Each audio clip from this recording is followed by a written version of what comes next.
Cette fois-ci, cette semaine, la semaine dernière, c'était vraiment intelligence artificielle, une question de société qui posait pas mal de problèmes. On a essayé de bien comprendre, de voir tous les ressorts, de comment ça fonctionnait pour essayer de se l'approprier. Cette fois-ci, j'ai proposé une présentation d'un mode d'organisation de la société qui s'appelle les communs, qui se présente plutôt comme une solution. Ça va nous changer de ce genre de choses. Donc du coup, c'est un peu comme ça que je voudrais discuter avec vous. Oui, parce que je vais discuter avec vous. Donc c'est parce que je suis persuadé qu'il y a beaucoup de gens qui sont des communeurs, comme on dit, sans le savoir. Ou bien qui ont déjà cette expérience. À ce propos, dans la salle, quels sont ceux qui n'ont jamais entendu parler de la notion de commun? Levez bien haut la main. Ah oui, quand même. Voilà, décidément, ça va, je sais qu'il y avait beaucoup de monde. Quels sont ceux qui connaissent un peu les communs ou les pratiquent même? Allez, 1, 2, 3, 4, 5, 6, ah voilà, 7. Bien, vous aurez quelques complices dans la salle, je l'espère. Donc je vais lancer cette histoire.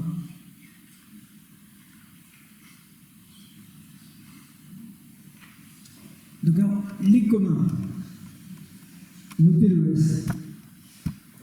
C'est pas le commun, juste comme ça. C'est pas non plus les biens communs parce que souvent, on parle souvent des biens communs. Si j'avais posé une question des biens communs, je pense qu'il y aurait plus de monde pour lever la main pour dire je vois ce que c'est un bien commun. Sans peut-être trop savoir. Mais ça fait partie des choses qui sont indiquées comme ça depuis très longtemps au niveau juridique par exemple. Par contre, les communs, c'est un mode d'organisation. Et moi, je le présente, cette mode d'organisation, avec cette image. Alors, justement, pour faire la distinction entre commun et bien commun, sans les dissocier complètement, faire une distinction. Alors, qu'est-ce que ça évoque pour vous, cette image? Parce que je l'ai choisie parce que, de mon point de vue, elle disait pratiquement tout sur les communs. Vous me direz que ça y est, il est fini la conférence. C'est pas mal. Donc, réfléchissez 2 minutes, si vous deviez donc qualifier cette image, qu'est-ce qu'elle symbolise, vous diriez quoi? Après, je vais vous interroger. Donc, travailler un petit peu. Il y en a qui veulent parler déjà? Avant que je le désigne, voilà. Réseau d'attraction. Oui. Il y a d'autres qui sont d'accord avec le réseau d'attraction, qui disent autre chose? Non? Le lien. Le lien. Oui. Oui, c'est vrai qu'il y a. Qu'est-ce que d'autre encore? Les interactions. Oui. Oui, moi je suis d'accord avec l'interaction, je suis d'accord avec tout. Mais c'est histoire de voir qu'est-ce que l'image évoque en soi. Partage. Qui est d'accord avec partage? Oui, c'est partager. Communauté. Échange, communauté. Communauté, c'est un mot qui va bien avec commun, c'est sûr. Apport. Oui, c'est-à-dire une contribution. Ça t'est dit, mais on peut le redire. Échange de savoir. Il n'y a pas que des échanges tout court, mais de savoir, des connaissances. Oui. Réseau, entendu comme ça, quelque part. Oui. D'autres choses? Pardon? Diversité. Exactement. C'est pas que les gens qui sont autour, ils ne sont pas pareils. Je suis assez d'accord. Connaissance pour tous. Connaissance pour tous, et là pour tous ceux qui sont autour, là. Oui, c'est sûr. Ensemble. C'était vite. Ça vous a été soufflé par votre voisine, c'est ça? Voilà.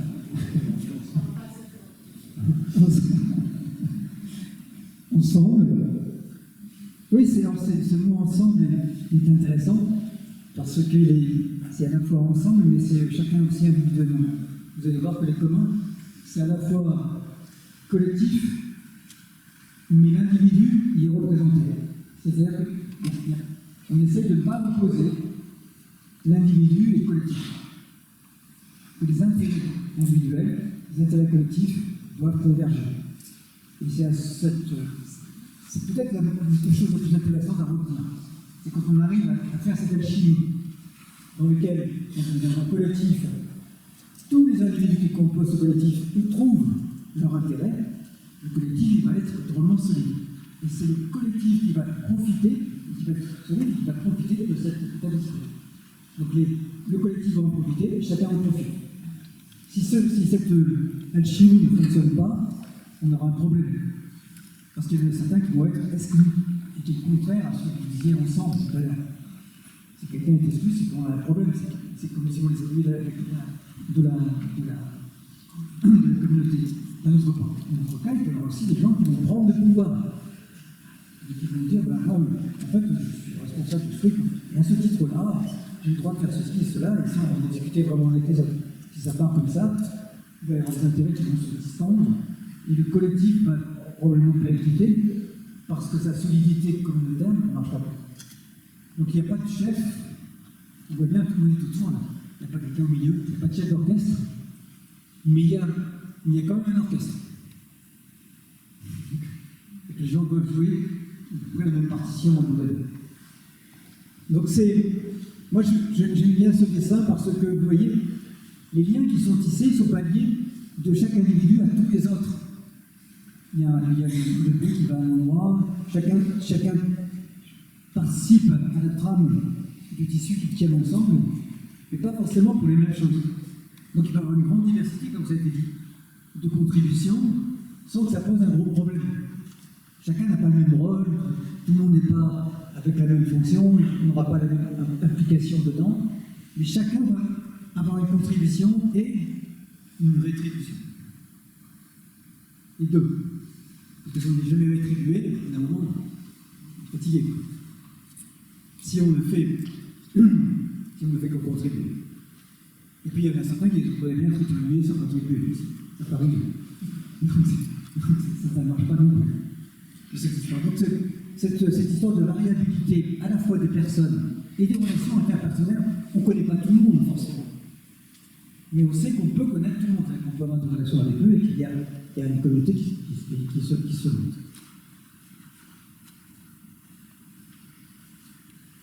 Alors, ce qui va caractériser la notion du commun, c'est qu'on va faire un très gros effort pour une gouvernance partagée. Partagée a été indiqué comme mot-clé. Alors, qu'est-ce que ça veut dire gouvernance partagée? Il n'y a pas de définition unique. Et le mode d'organisation d'un commun va dépendre de ceux qui le composent.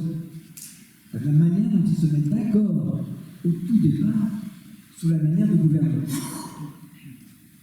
Tout le monde doit être, confortable avec le mode de gouvernance. En disant, s'il y a un truc qui ne me plaît pas, j'ai une façon de pouvoir m'exprimer et ce sera entendu. Alors après, pour faire ça, il y a plein d'organisations. Avec des techniques d'intelligence collective, il y en a plein sur les étagères, mais le principal, c'est de se dire gouvernance partagée. Gouvernance partagée ne veut pas dire gros bazar.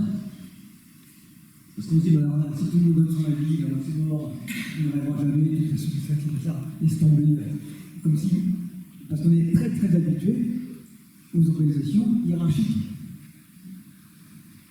Que l'on construit parfois pour de très bonnes raisons. Il faut quand même quelqu'un qui à un moment donné coordonne. Alors on peut, dans une gouvernance partagée, donner la responsabilité de coordonner telle ou telle activité à des personnes. Mais pas de coordonner tout. Parce qu'à un moment donné, les responsabilités peuvent tourner dans la gouvernance. Qu'est-ce qu'on gouverne d'ailleurs? On gouverne la façon dont les relations entre les personnes qui constituent le commun, comment ces personnes-là vont interagir, dans cette dit, vont prendre des décisions ensemble, vont engager des ressources, vont choisir des valeurs entre eux, etc. Comment ça va se passer? Alors, ça peut se passer de manière très formelle ou très informelle. Il y a tous les cas de figure. Souvent, dans les bouquins qu'on fait sur les communs, là, vous avez plein de bouquins sur les sciences artificielles. Je suppose que la prochaine fois, il y a des bouquins sur les communs. Donc, vous verrez que c'est très difficile de faire un ouvrage, ça n'existe pas d'ailleurs. Il doit aussi ce que c'est que les communs et aussi la méthode pour le mettre en route. Non, on a par contre pas mal d'ouvrages sur une collection de communs avec des contextes très différents et des modes organisationnels différents, mais qui tous ont la bonne propriété d'être gouvernance partagée. C'est une gouvernance qui est décidée ensemble et qui est révisable si jamais elle ne marche pas bien en fonction de ce qu'on veut faire. Donc ces mécanismes de gouvernance partagée sont aujourd'hui au cœur de plein de décisions difficiles qui sont à prendre aujourd'hui, par exemple, pour la transition écologique. Parce que ce n'est pas parce qu'on se dit non mais franchement maintenant il faut arrêter ces consommations de plastique, de machin, c'est pas possible, je prends des trucs effectivement. D'autres disent oui mais le plastique c'est quand même pratique, voilà, il ne doit pas être transformé, et puis tu comprends, il y a des industries, il n'y a pas de chômage, dans toutes ces conversations.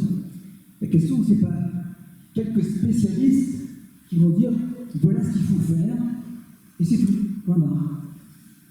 Ce n'est pas chaque individu non plus qui, parce qu'il aura à son niveau, tout seul, un comportement particulièrement correct, bien parfait, quoi. Il va prendre du plastique jamais, je ne sais pas, tous ces styles de plastique, il les jette, il prend que des crayons en papier, en bois. Mais au bout d'un moment, il va s'apercevoir que lui tout seul, c'est un peu facile, et que ça, que le faire modèle avec son voisin, plus voisin, ça peut durer un peu longtemps. Donc c'est l'individu tout seul, même modélisant pour les autres, c'est très très bon. Des gens qui vont imposer un point de vue alors que ce n'est pas possible à mettre en œuvre par ceux qui ne peuvent pas le faire, ça ne marche pas non plus parce que ça va être l'écologie punitive. Donc une des solutions pour ce genre de système, c'est effectivement, à un moment donné, la délibération, la mise en commun du problème, c'est-à-dire qu'on dit, on a un problème commun, et il faut trouver une solution commune. Et en commun. C'est pour ça que les communs retrouvent une grande actualité avec les modes d'organisation dans ce qu'on veut affronter les défis écologiques. Sur l'eau, sur l'environnement, on va donner quelques exemples. Là, je suis sûr que les connaissez en plus.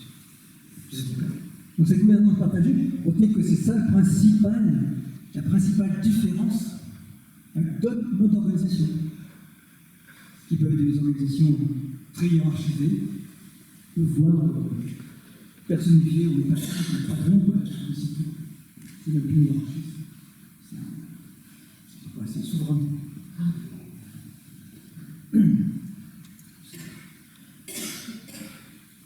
Il y a pas mal de gouvernements qui sont un peu partagés.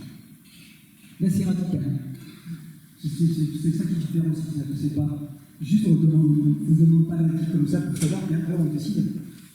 Là, je ne sais pas s'il y a des élus dans la salle, mais quand on fait les réunions de concertation, quand on est dans une municipalité, on fait des réunions de concertation. Mais ce n'est pas une réunion de concertation tirée de décision. Ce qui change que les conseils citoyens, les comités citoyens, pardon, ils ont se sont retrouvés à travailler sur des sujets sur lesquels ils n'étaient pas forcément spécialistes au départ, et puis ils ont sorti des propositions qui étaient sacrément la route. Après, comme ce n'était pas les décideurs, on s'est retrouvé avec 2-3 trucs un peu compliqués à gérer. Parce que, vous avez vraiment bien bossé, mais je pense ça, puis le reste, c'est vrai. Donc c'est pourtant, ces personnes-là étaient au départ, n'avaient pas décidé de travailler sur le sujet. Donc c'est fait partie des choses qui sont à retenir et comme étant un petit peu la radicalité du commun. Qu'est-ce qu'on attend de ces communs?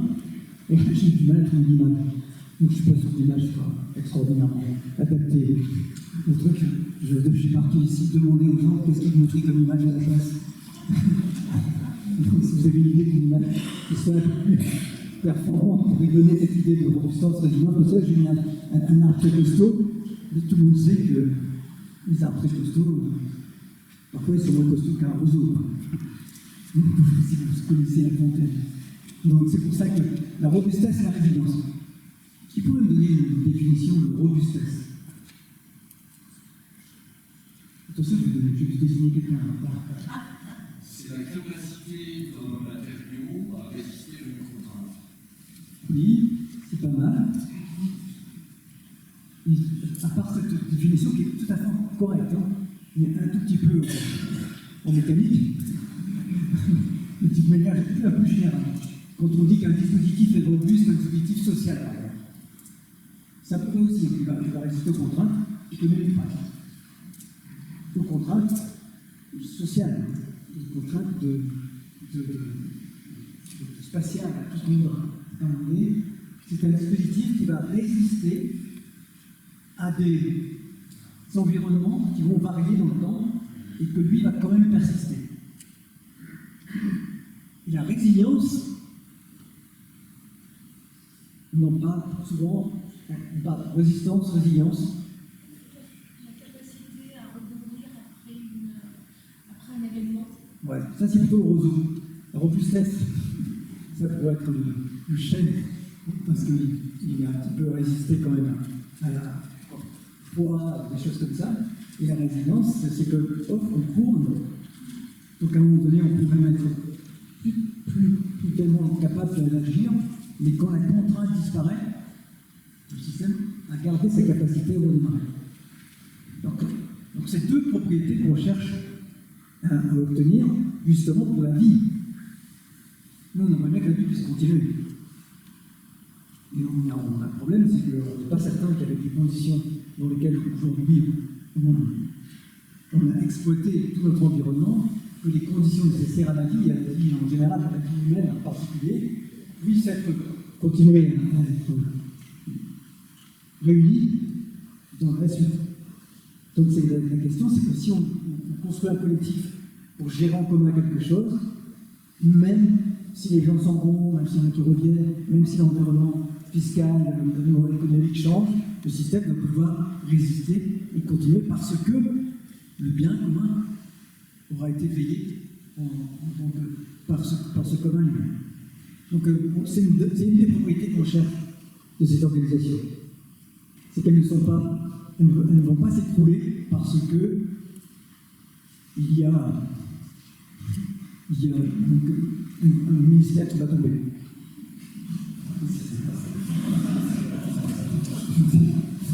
C'est bon, je suis désolé. Mais on n'est pas certain que finalement notre organisation politique aujourd'hui soit robuste et résiliente. Alors, ceci a été théorisé par une femme, prix Nobel d'économie. Il n'y a pas beaucoup de femmes sur le Nobel d'économie. Elinor Ostrom, c'est pas vieux, c'est en 2009. Et qui a écrit The Uncommon Knowledge of Elinor Ostrom. Ce sont des leçons essentielles pour l'action collective. Alors, vous tapez ça sur Wikipédia, Elinor Ostrom, vous allez voir tout ce qu'elle a raconté, c'est assez passionnant. Donc, en fait, elle a travaillé sur ce qu'on appelle le dilemme social. C'est-à-dire parce que si on suit l'intérêt personnel de chaque personne, alors on arrive à un résultat qui est complètement négatif par rapport à l'intérêt collectif, mais aussi l'intérêt personnel de cette personne à la fin. C'est-à-dire que si on somme sans compter, pour moi ça ne va rien, quoi. Mais en pratique, ça ne va pas pouvoir durer. Et puis pour les côtés, donc, si moi je peux consommer beaucoup, il y en a d'autres qui ne peuvent pas du tout, sûrement. Puis à la fin, quand j'aurai épuisé les choses, ça sera fini. C'est-à-dire que l'individu, pas moi tout de suite, mais l'individu d'après, lui, il n'aura pas du tout les mêmes chances. Donc ce dilemme, on peut se dire, quel est mon intérêt?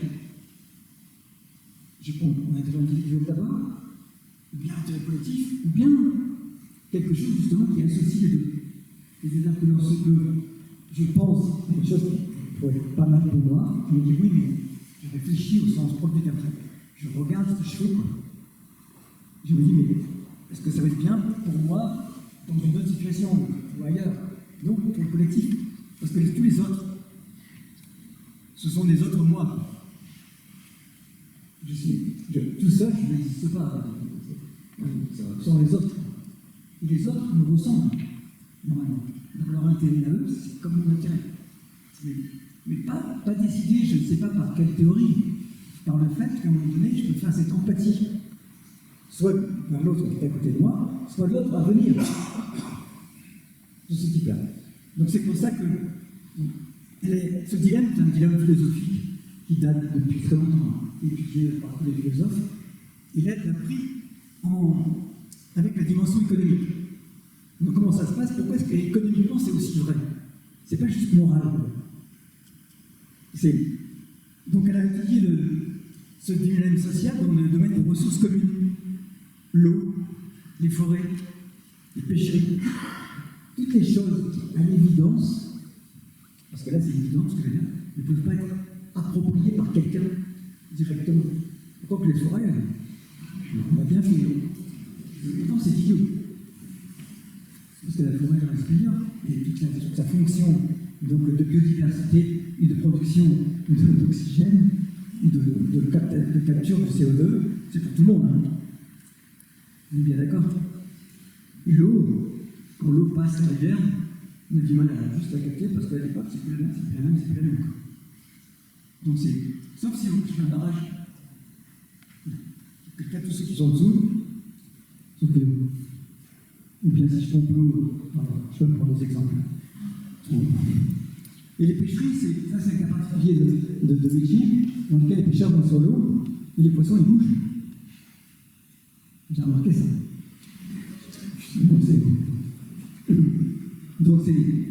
du coup, ils sont actifs, les poissons. Ils sont à celui qui les pêche. Donc il fallait tout mettre en règle quand c'est des pêcheurs, les mecs ils se mettent d'accord. Ok, moi je vais pêcher plutôt là, toi pêcher là, et s'il passe là, tant mieux pour moi, ce sera pour toi. Et surtout, on ne pêche pas tout. Parce que si on pêche trop, il n'y aura plus de personne. Les communs les plus anciens sont des pêcheries en Islande. Plus de 1000 ans. Robustes, résilients. Parce qu'ils ont résisté à des régimes politiques qui n'ont rien à voir les uns avec les autres. Ils sont tous là. En France, on a un truc qui s'appelle les sections communales. Les sections de communes, je ne sais pas, peut-être que les élus qui connaissent. Sections de communes, ce sont des sections de biens communal qui sont gérées par des utilisateurs de cette zone. Typiquement des forêts. Dans lequel il y a ceux qui ramassent le bois, il y a ceux qui nettoient, il y a ceux qui courent dedans, il y a ceux qui chassent, il y a ceux qui vont faire une exploitation de ce type-là, et ils fonctionnent en commun en se mettant d'accord. Donc ça, dans ces sections de communes, on ne trouve pas de coupes rases. Vous avez des espèces de gros engins remplis, et ils fauchent les arbres comme ils fauchent du blé. Et derrière, 2 hectares, il n'y a plus rien. Donc là, avant ça repousse correctement, puis laisse faire des choses, mais bref, l'industrialisation ne marche pas bien avec ça. Donc ça existe depuis longtemps, mais ça passe en désuétude. Et c'est historiquement, c'est au moment de la Révolution française, la Révolution anglaise, c'est plutôt une révolution d'Angleterre. Ils n'ont pas coupé la tête du roi, mais ils ont mis en place aussi la République de ce type-là, où il y a eu ce qu'on appelait les emplosures. C'est quoi une emplosure? C'est qu'en fait, les choses qui étaient mises en commun, par exemple pour les animaux, pour qu'ils puissent pâturer en traversant les endroits, et puis après revenir, ce qu'on peut aussi encore à notre époque des montagnes, par exemple. Et ils ont dit, oui, mais non, mais là, ça ne marche pas très bien, on va mettre des clôtures, et puis on va faire des bâches attensifs pour les moutons, si vous voulez pas. Et donc, pour ceux qui avaient d'autres exploitations, qui faisaient du blé une fois, je ne sais pas sur quoi, etc., se sont retrouvés. Est-ce que une mesure, c'est quand un domaine qui était partagé devient privé. Et ça, il y a eu de nombreuses mesures à l'époque. Et c'était quelque chose qui était lié à une révolution qui a fait apparaître une classe bourgeoise qui, elle, était sur la relation de propriété. La notion de propriété privée est apparue de manière très très affirmée au moment de la Révolution française en particulier. Avec une espèce de... La propriété privée a pris une valeur quasi absolue. Ce qui n'est pas possible.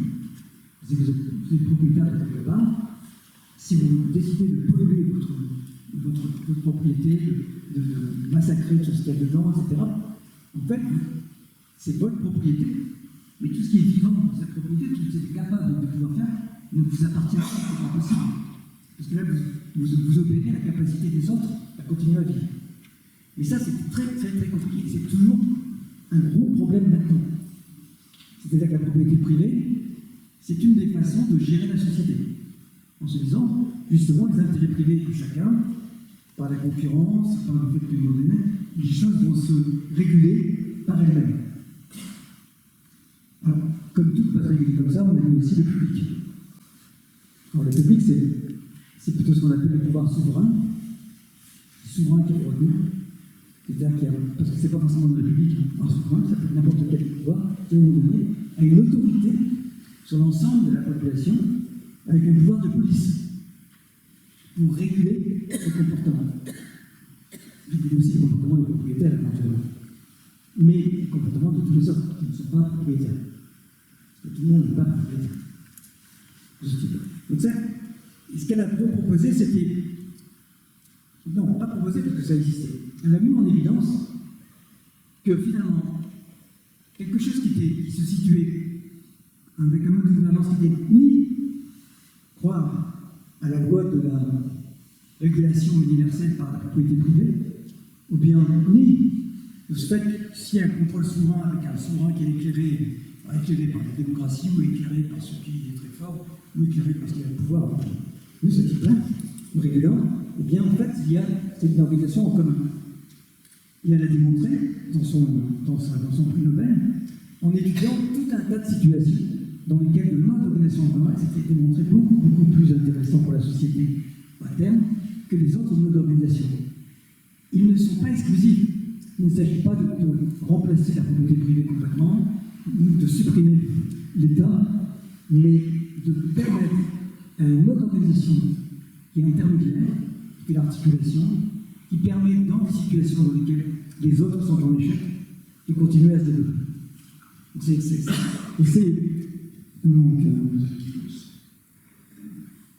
Non, c'est pas. Du temps, on pense souvent que c'est le communisme ou socialisme, ou le truc social. C'est pas ce qu'elle dit.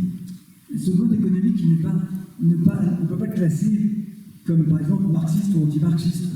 Nous, ce type-là, c'est bien social ou antisocial. Puisque, donc, il bouge, l'individu, il disparaît un peu. Là, il disparaît. C'est-à-dire que c'est cette capacité à permettre à chacun de développer cette personnalité tout en étant dans un collectif dans lequel qui va lui permettre de mieux se développer, puis ce collectif va en profiter. Enfin bref, il y a une spirale vertueuse qui permet de se développer. Pour ça, c'est théorique, mais ça ne marche pas comme celui de Boulette. Donc, elle a défini, après 15 ans de travail, en analysant des communs partout, en regardant ce qui s'est passé, comment les modes d'organisation, qu'est-ce qui s'est développé, quelles étaient les choses qu'on retrouvait toujours comme étant les grands principes, mais pas des modes d'organisation particuliers, des grands principes à respecter. Et je vais vous les citer. D'abord, il faut que les gens se rendent compte qu'ils sont en train de gérer des ressources communes. Alors, c'est des ressources que tout le monde a construites. Il y a un exemple de commun de la connaissance qui est Wikipédia. Tout le monde connaît. Wikipédia est géré en commun. C'est robuste, résilient. On ne dit pas n'importe quoi sur Wikipédia en fait. Et c'est plutôt assez sobre en économie. Économiquement, ça. Ça fonctionne avec des dons, des gens. Il n'y a pas de. Ils ne vendent pas, mais il y a un modèle économique robuste qui leur permet de. Évidemment, de temps en temps, ils nous affichent un truc comme ça, peut-être nous donner un peu d'argent parce qu'on va avoir du mal à faire la vie. Mais ça donne. Parce qu'il y a intérêt, individuellement, d'avoir une espèce d'encyclopédie vivante. que nous-mêmes, si on est un peu expert dans quelque chose, on va pouvoir y aller, on peut contester un peu, en disant, attends, voilà, je suis pas d'accord avec ça, ça fait c'est bon. Et c'est pas un gros bordel. Enfin, c'est bizarre. C'est un bon exemple de message. Du coup, c'est pas un bien classique, c'est pas de l'eau, c'est pas de la fournaise, c'est quelque chose qu'on a créé. Donc c'est une ressource commune dans laquelle une mode d'organisation a été choisie qui a fonctionné. Là, il y a la façon générale des parties prenantes. Tout le monde peut participer à la façon générale si vous devenez un cotisant régulier. C'est tenu il y a 15 jours, François. Il y a des documents, donc, c'est avoir la conscience, chacun, qu'on a une ressource commune qui pour nous est importante et sur laquelle on doit veiller en commun. Ça, c'est pas simple parce que parfois, on est consommateur. On ne se rend pas compte que moi je prends ma part et en fait, je ne vois pas que c'est commun avec les autres. Et ça, parfois, c'est pas facile à se rendre compte, sauf si la manière dont c'est commun est documentée. Parce que là, c'est ça. Tout le monde ne sait pas comment marche Wikipédia. Par contre, toute personne qui est intéressée pour savoir comment ça marche, c'est facile de savoir. C'est transparent. Il y a des groupes de wikipédistes, je ne sais pas si on appelle comme ça, qui se réunissent, donc par ville, par village, etc., qui ont dit, tiens, on va travailler sur un sujet, mais là, vous explique comment ça marche. Évidemment, si on utilise juste pour regarder de temps en temps ce que ça donne, on ne sait pas trop. Mais c'est pas grave. On n'est pas obligé, comment dire, d'être partie prenante impliquée. Mais si on le souhaite, on peut. C'est prévu. C'est-à-dire rentrer dans la communauté comme membre actif, c'est pas difficile. Il n'y a pas de barrière. Au contraire, il y a plutôt d'hésitation. Cette notion de ressources communes est souvent donc, indiquée comme une des premières choses dont il faut avoir conscience, et aussi conscience de sa valeur. Je dis Wikipédia disparaît, c'est un peu embêtant, quoi.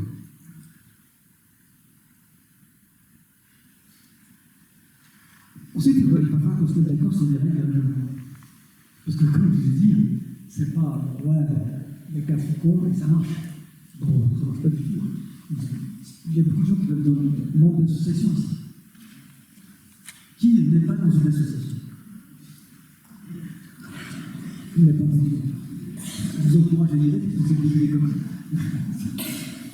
parce que vous savez bien dans l'association que parfois, la gouvernance, c'est pas simple.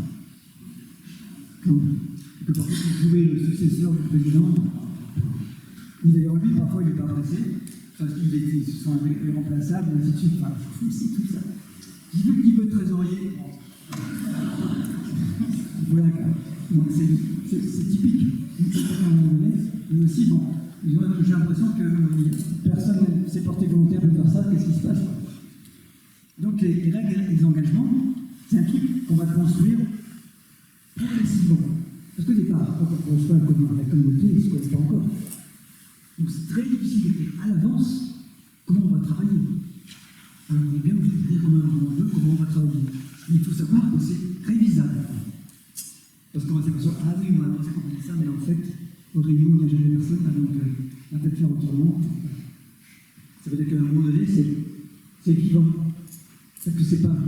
Alors peut-être petit à petit, les pêcheries, là, au bout de 200 ans, ils avaient quand même des choses stables. Pour ceux qui arrivaient, il faut faire bouger les choses, il fallait des gens qui poussent fort. Parce que c'était installé et que ça fonctionnait. Évidemment. Par contre, au début, quand on construit des communs, c'est forcément, ça prend du temps.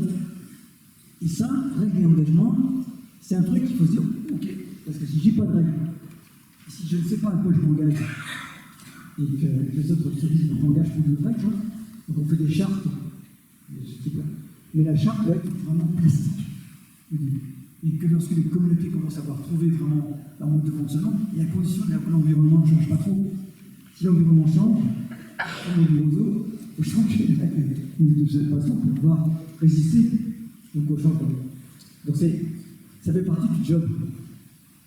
Et ça, souvent, dans les organisations étatiques comme privées, donc dans l'entreprise privée, c'est confiée à des spécialistes d'organisation. La société, l'organisation du service administratif, l'organisation. Là, l'organisation, ben, elle est rediscutée.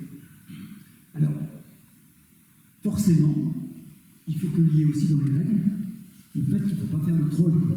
Le troll, c'est celui qui, dans toutes les réunions, fout le paxon et qui donne la décision à la fin. Donc là, il faut penser que si quelqu'un commence à perturber systématiquement les délibérations, qu'il s'arrête chaque fois avec 3 poumons pour rien décider, tout le monde va s'épuiser. Donc ça fait partie des règles. Si quelqu'un a dit, ok, comme c'est important, tu lui dis, tu marques, la prochaine fois, tu feras l'exposer. Ça te calme. Et puis là, alors ça, c'est un truc sur lequel j'insiste, parce que ce n'est pas un long fleuve tranquille. Vous avez remarqué, on a chacun notre tempérament, nos habitudes, et puis on est parfois indigné très rapidement, on peut s'énerver. Donc la gestion des conflits, comment on fait ça? Si on se considère qu'il y aura jamais de conflit, ben évidemment, il y aura un conflit. C'est des conséquences de et sévèrement. Ça peut faire éclater n'importe quelle organisation. Donc gérer les conflits, ça veut dire qu'à un moment donné, on se dit d'accord, s'il y a un conflit sur un truc, comment on fait? Et là, il y a plein de solutions différentes, dépendant de la nature du commun. Si vous êtes avec Wikipédia, et que vous avez donc des gens qui, à un moment donné, n'arrivent jamais à se mettre d'accord sur un article, ils passent à ping-pong, je ne suis pas d'accord, c'est pas grave, machin, je sais pas quoi. Il y a des modérateurs qui se mettent en place et qui discutent des choses, qui ont mis en place des règles, peut-être éventuellement pour faire 2 pages, en disant, assumant le point de vue A, le point de vue B. Ça peut jusque-là, quoi. Donc ça peut être une bonne organisation qui contextuelle, qui peut gérer un conflit sur quelqu'un qui peut prendre le pouvoir sur la définition de quelque chose. Ça, c'est parce que c'est un pouvoir important. Quand je dis telle chose, c'est cette définition-là, c'est moi qui dis. Non, c'est pas ça, c'est autre chose. Donc c'est vrai pour les organisations. Par exemple, une histoire, dans tout l'histoire, sur des blogs, pas sur des articles sur l'historique, parfois il y a des bagarres. Parce que l'histoire, c'est une réinterprétation de ce qui s'est passé. Et donc, du coup, sur la point de vue A, le point de vue B, colonisateur, décolonisateur, par exemple, on n'a pas du tout la même façon de raconter ce qui s'est passé. Bien entendu. Si on l'assume, ça va. Si on l'assume pas, on dit que moi qui dis la vérité, ça ne marche pas de ce type-là. Donc, ce qu'elle dit, c'est que tout communeur a accès à un lieu, je le dis parce que je trouve que c'est, et aux ressources nécessaires à la résolution d'un conflit. Nous cherchons à résoudre des conflits entre nous dans un cadre facilement accessible et de manière directe. C'est-à-dire qu'on ne demande pas à un juge extérieur de venir arbitrer. On va mettre en place des conditions d'arbitrage. Bon, c'est un job. Et je ne vous ai pas dit que c'était facile. Mais par contre, l'enjeu est énorme. Parce que si on sait faire ça, le tir est plus facile à monter. Et puis enfin, donc, on ne vit pas hors sol. On est dans des institutions qui ne sont pas des communs. Qui peuvent être des institutions comme par exemple les règles du commerce, avec, par exemple, avec Bounaba, c'est pas pareil. Par contre, à un moment donné, l'échange quand même avec les autres, les monnaies locales, à un moment donné, on va les échanger contre des euros. Comment est-ce qu'on fait ça? Qu'est-ce que ça veut dire? Etc. C'est-à-dire qu'à un moment donné, de toute façon, on est plongé dans un milieu qui est dans un milieu institutionnel avec lequel il va falloir coopérer. C'est-à-dire coopérer, ça veut dire aussi, on va continuer à faire ses courses dans un magasin qui ne sera pas du tout en commun. C'est pas en soi, c'est pas un grave. Par contre, il va falloir faire reconnaître ce mode de fonctionnement en commun par ces institutions. Ça, c'est un gros job. Parce que au niveau juridique, c'est pas prévu qu'on fonctionne comme ça. Donc, il y a une comptabilité qui s'appelle comptabilité avec un modèle qui s'appelle CARE. C'est joli, comptabilité. C'est une comptabilité responsable dans laquelle on comptabilise ce qui se passe comme d'habitude dans les plans comptables habituels, mais aussi le travail bénévole, mais aussi les activités qui mettent de la valeur dans la société, de façon à ce que le bilan comptable de l'association, parce que c'est souvent les associations qui essaient de faire ça, montre à quel point il y a un levier de l'association par rapport à l'activité économique qui pourrait sembler artificielle. Par exemple, si on organise des conférences comme ça, avec plein de gens, etc., s'il fallait que toutes ces personnes-là, qu'on paye leur cours, que l'on fasse venir des gens qui coûtent cher, de ce qui fait, etc., ben, ça coûterait un gros budget. Là, il va y avoir l'occupation de la salle, une cote-part du personnel de médiathèque pour pouvoir faire ça, quelques investissements, mais tout ça, là, le travail que vous faites là maintenant, parce que vous apprenez, vous allez peut-être faire des super moins de travail que je fais, il n'est pas dedans. Le faire apparaître, c'est aujourd'hui, donc il y a tout un tas de gens qui aujourd'hui, au niveau juridique comme au niveau économique, essayent de montrer qu'est-ce que ça change au travail en commun pour expliquer et valoriser les activités. De toute façon, ce que lorsqu'on donne un bilan comptable, on va j'ai un budget de 10 000 € pour mon association, mais en réalité, l'activité, c'est peut-être 100 000 €. C'est-à-dire que si j'enlève les bénévoles qui font un tas de trucs qu'on ne voit pas, et qui ne sont pas valorisables dans le bilan, il y a plein de trucs qu'on n'aurait pas fait, et que les gens n'auraient pas pu, faire aussi. Donc si on compte ça, alors c'est encore un peu compliqué parce qu'il faut évaluer en euros des choses qu'on a fait comme ça. Donc du coup c'est un peu compliqué, mais le faire, c'est pour ça qu'il y a aussi des méthodes permettant de dire je ne vais pas valoriser en euros, je vais valoriser en impact sur la société. Et ça c'est en cours. Il y a des choses qui viennent au niveau européen sont en train de discuter pour des modes de comptabilité qui prennent en compte non seulement l'activité économique financière, mais l'activité économique indirecte, qui fait que des choses, par exemple, si on s'est tous mis d'accord pour nettoyer quelque part, et ben, qu'est-ce que ça vaut, quoi? Parce que ça ne vaut pas seulement juste le travail du nettoiement, mais la valeur de l'endroit qu'on a nettoyé. Donc ça, pour bref. Chaque fois qu'il y a des choses qui peuvent adopter, l'articulation avec les institutions aujourd'hui, ça se passe assez bien avec les niveaux municipaux. Il y a pas mal de municipalités qui ont essayé de mettre en place dans leur fonctionnement des systèmes qui sont participatifs.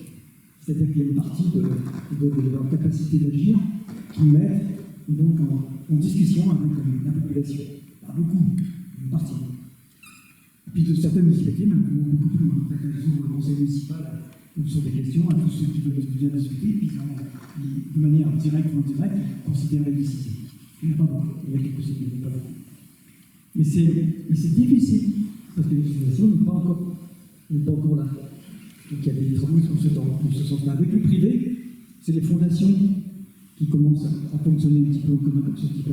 On essaie d'associer des fondations qui, à un moment donné, étaient parfois un peu caritatives, et qui maintenant se transforment maintenant pour que ce ne soit pas uniquement la société qui fait qui donne le plus, qui dit qu'est-ce qu'on fait avec l'argent. Mais que ce soit les gens qui ont des projets, qui pilotent la fondation. Il y en a quelques-unes, mais pas encore beaucoup. Alors, après tout ce que j'ai dit, c'est que déjà ça vous évoque des choses par rapport à vos propres pratiques. Ce qu'on a fait des associations. C'est ce qu'on a fait des communs.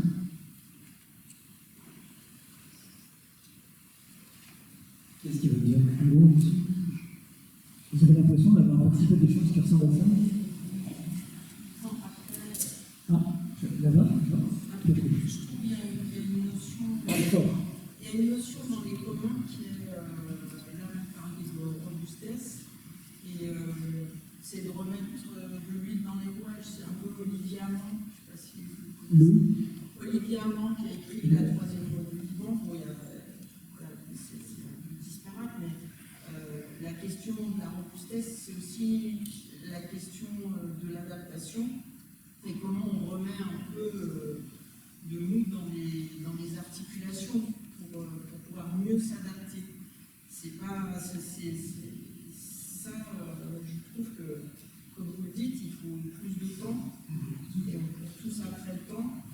etc. Donc forcément, ça part aussi d'une vision différente de cette notion de performance qui va pas être dans l'ultra optimisation au sens où on l'a appris. C'est une autre forme d'optimisation, entre guillemets. Je ne sais pas comment je l'exprime peut-être mal, mais... Je vais essayer de reformuler pour que grosso modo, aujourd'hui, ce qu'on a appris, nous, c'est être hyper performant. Et on est constitué en silo. Le meilleur dans son domaine, il va être le meilleur, et puis on essaye d'être... c'est un peu comme nous. L'homme, on est imparfait, etc. Et les structures, qui pourtant sont composées d'hommes, on les a voulu parfaites dans chaque silo, quoi, en essayant d'aller au plus de la performance de chacun. Et ça, avec les moments qu'on vit, on voit que ça manque d'adaptation finalement, parce qu'il faut s'adapter à des choses qu'on ne connaît pas. Donc c'est ça la nouveauté, je trouve, du monde dans lequel on vit. Donc la notion de robustesse, moi, le peu que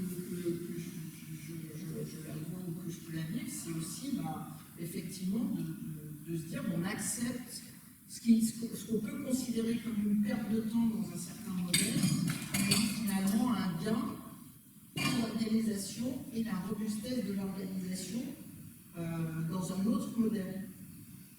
Donc ça change un peu. C'est vrai qu'il y a besoin de changer culturellement ce qu'on a appris. C'est pas si simple que ça.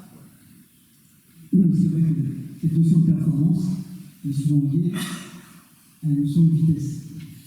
Pour faire quelque chose. Quoi. De vitesse, c'est de rendement. Oui, mais rendement, c'est pareil, c'est parce que dans un même temps, je fais plus de choses. C'est-à-dire que pour une heure, maintenant, je fais 5 produits avant que je faisais 2 heures. Donc, j'ai plus de rendement, je fais plus vite, de manière ou d'une autre. Et cette vitesse, ça vient liée aussi à une notion d'urgence. Il faut prendre la décision tout de suite. Et si on n'a pas fait tout de suite. Alors, c'est vrai que ça, c'est une bonne propriété commune, puisqu'elle oblige à la délibération et à la réflexion. Alors, ces temps-là, parce que là, de temps en temps, on est un peu énervé, parce qu'on dit, on discute, quoi. On devrait le faire. Pour réviser, c'est le faire. Et penser, pour moi, c'est deux faces d'une même pièce. C'est-à-dire que si on fait sans jamais réfléchir à ce qu'on fait, bien si on réfléchit sans jamais rien faire, je dis les intellectuels, on peut arriver quoi. On dit vécu. Donc c'est dur à comprendre.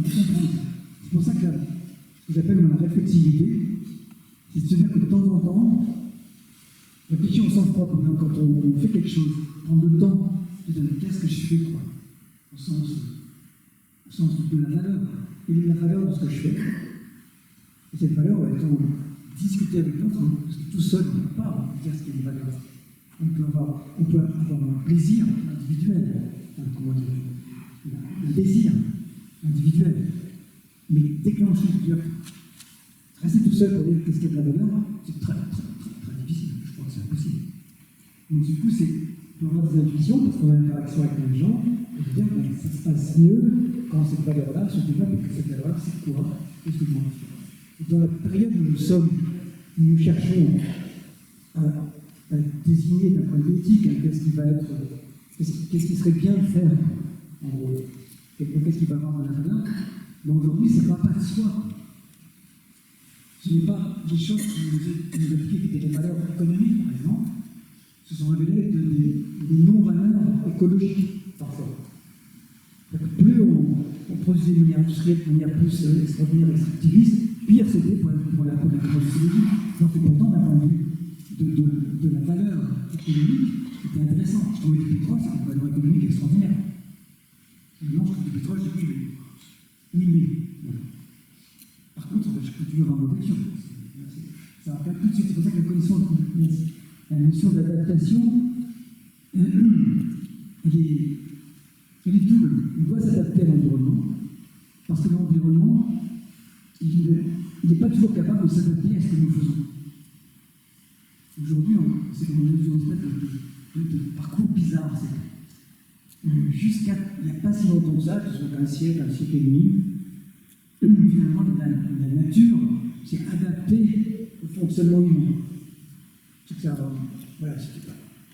Mais depuis, on n'a plus réussi à s'adapter. C'est-à-dire qu'aujourd'hui, par la biodiversité du monde, la capacité de la température, ça fonctionne, ce qu'on appelle l'anthropocène, la marque de l'homme dans une modification de la nature importante, qui n'arrive plus à s'adapter pour rester vivante au sens fort du terme, très vivant. Sauf que nous, on est dans la nature. Donc si vous trouvez la vie, c'est bien aussi. C'est pas une bonne idée, on s'en rend compte maintenant. Les rapports du GIEC ont rendu ça évident. Mais déjà, il y a longtemps, ils demandaient, quand ils ont commencé à chercher du charbon pour remplacer les énergies hydrauliques ou autres, qui étaient celles du vent, qui étaient celles de l'époque, ils savaient que leurs réserves de charbon allaient s'épuiser. Au XIXe siècle. Il y a des articles qui disent qu'il y en avait pour tant de temps. Ça donne lieu à quoi derrière? Une justification coloniale. Parce que comme ils allaient chercher le charbon ailleurs, parce que ce mode de vie était très efficace. Les usines n'avaient plus besoin d'être à côté d'un cours d'eau, ou d'avoir un feu de l'air, ou d'avoir une puissance mécanique autre. Donc le niveau du charbon était en point, les usines pouvaient se faire. C'est bon, vous pouvez mettre des usines à partout. Pour l'instant, le charbon peut arriver. Et c'est quelque chose qui, aujourd'hui, on s'en est rendu compte, mais c'est drôlement dur, maintenant, à notre tour, de nous adapter. Parce que nous avons mis en place des modes de fonctionnement tels que les modifier, ça prendra peut-être plus de temps que ce qu'il faudra à la nature pour essayer de se rétablir dans un modèle vivant pour nous. Donc on a la nature qui a assez poussé un peu le bruit dans le monde vivant, en tous les cas, qui se lance maintenant. Mais nous, on dit qu'il faut réagir, sauf qu'on ne peut pas réagir très vite. Sortir de notre fonctionnement. Donc cette adaptation aujourd'hui, elle n'est pas possible si elle n'est pas justement décidée en commun. Parce que si on ne va pas mettre une dictature d'écologistes qui disent voilà ce qu'il faut faire les gars, sinon en prison. C'est pas souhaitable. Puis je ne sais pas qui pourrait s'ériger comme étant celui qui décide pour tout le monde. À quel droit, au sens propre du terme. Si on laisse cette posture, il n'est plus régulé. Il n'est pas régulé pour faire ça. Donc il faut bien qu'on trouve d'autres solutions, d'autres modes de gouvernance qui sont ouverts, dans lesquels n'importe qui, mais pas forcément tout le monde. C'est pas une injonction à ce que tout le monde absolument devienne très fort en tout et participe au machin, etc. Non. Mais n'importe qui. C'est-à-dire que quelqu'un qui s'investit, qui fait de l'enquête, de ce type-là, à un moment donné, monte en compétence dans un certain nombre de domaines, doit pouvoir participer à cette évolution, à son niveau. Il est remonté dans un commun sur l'eau, au début, il va être débutant, et rapidement, il va se former. Il va devenir compétent dans un certain domaine. C'est ça qui est très important. Alors c'est pour ça qu'aujourd'hui, les communs, c'est présenté comme étant une troisième voie qui peut permettre à un moment donné de faire plus facilement face à des obligations d'adaptation, comme on dit. Mais co-décider quoi. En sachant comment ça peut se faire. On va peut-être prendre un peu de temps pour réfléchir, mais on va gagner peut-être beaucoup de temps pour prendre des bonnes décisions. C'est ça qui c'est en fait. Si c'est pas le fait d'aller vite qui va nous faire arriver, parce qu'on sera fatigué avant, donc pas arriver à autre chose. Donc on peut se poser la question du commun, le niveau d'échelle. On dit oui, bon, les communs, ça pourrait marcher pour un petit collectif, pour la map, pour un jardin partagé, des choses comme ça. Mais franchement, le niveau mondial, vous êtes sûr? En gros. En fait, les communs mondiaux, il y en a déjà un truc que vous utilisez tous les jours. Internet. Internet, pas grand monde sait comment ça marche vraiment. Qui dans la salle, je sais qu'il y a dans la salle, il y a peut-être des compétences en informatique et en réseau, qui savent comment gouverner Internet. Je ne parle pas de la technique, hein, mais de la gouvernance. Comment ça se fait que quand j'appuie sur mon truc pour envoyer, ça part en Chine, ça part aux États-Unis, ça part en Corée du Sud, au Japon, ou bien chez mon voisin de palier. Vous savez ça?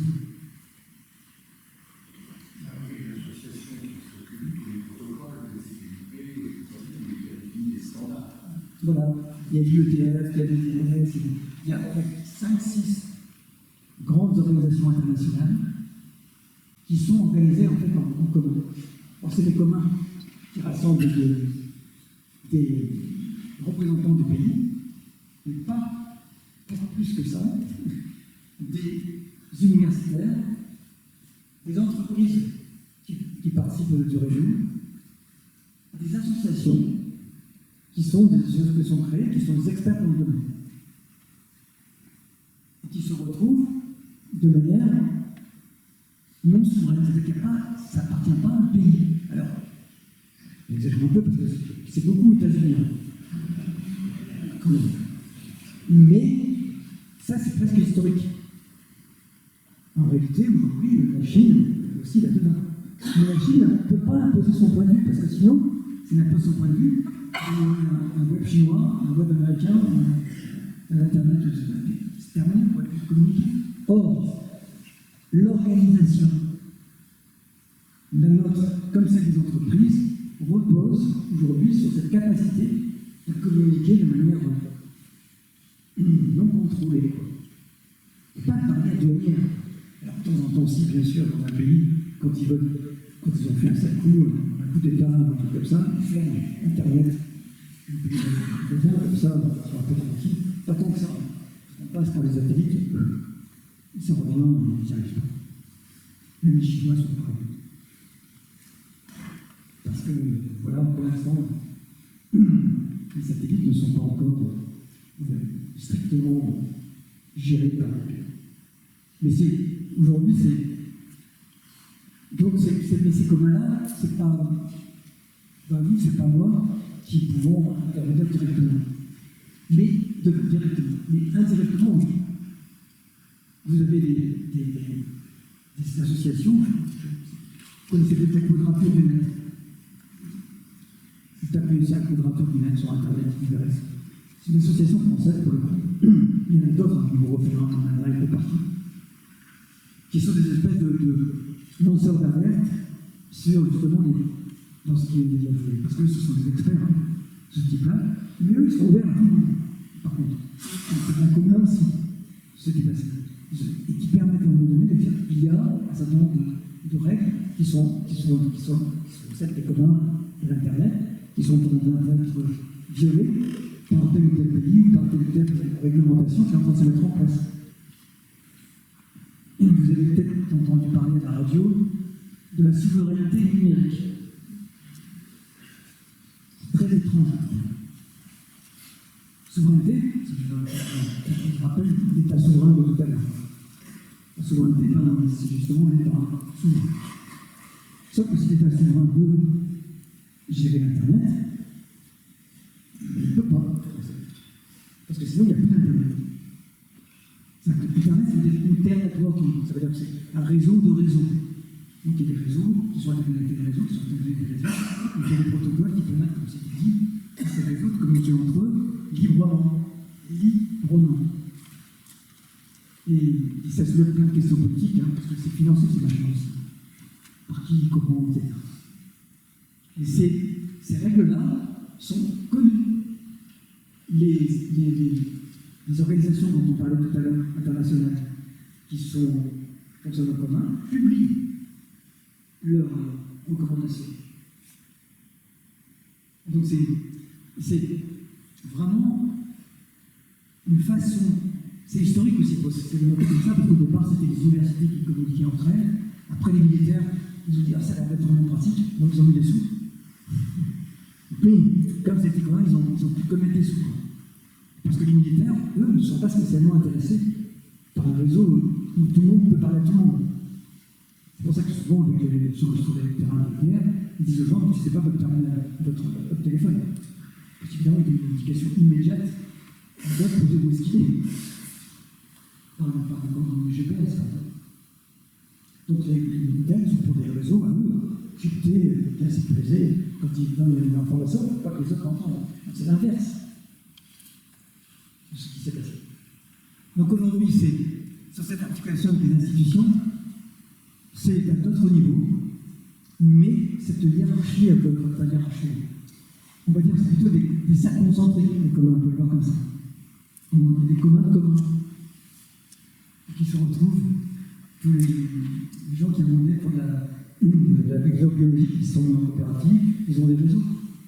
C'est des archipels dans lesquels ils ne font pas de l'alimentation partout, mais ils sont en relation pour pouvoir le faire. Donc il y a des espèces de règles générales qui commencent à sortir un peu plus haut. Ce qui fait que ce ne sont pas des réglementations pays par pays, mais ce sont des bons usages, des bonnes pratiques qui circulent et se forment mutuellement.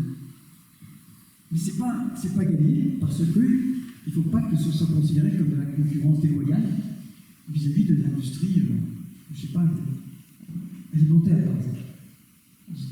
Parce que là, il y a aussi notre économie, il y a des collisions.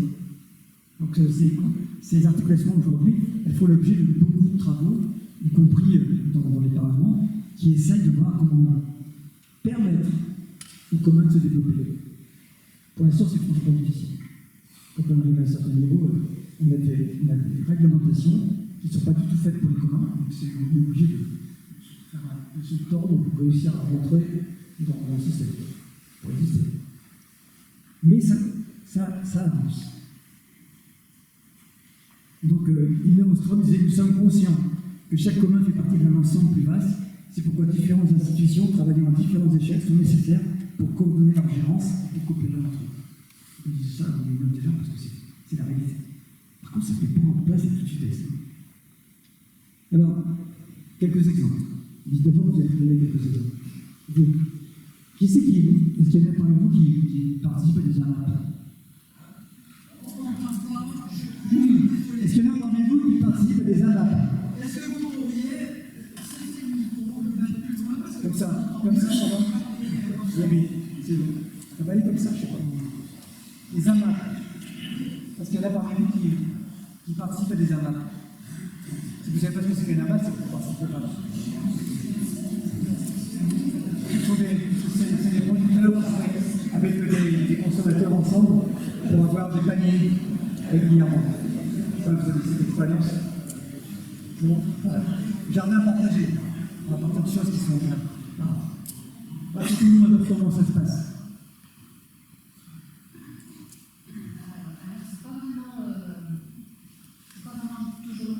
Retournez-vous, c'est bien. C'est le bébé.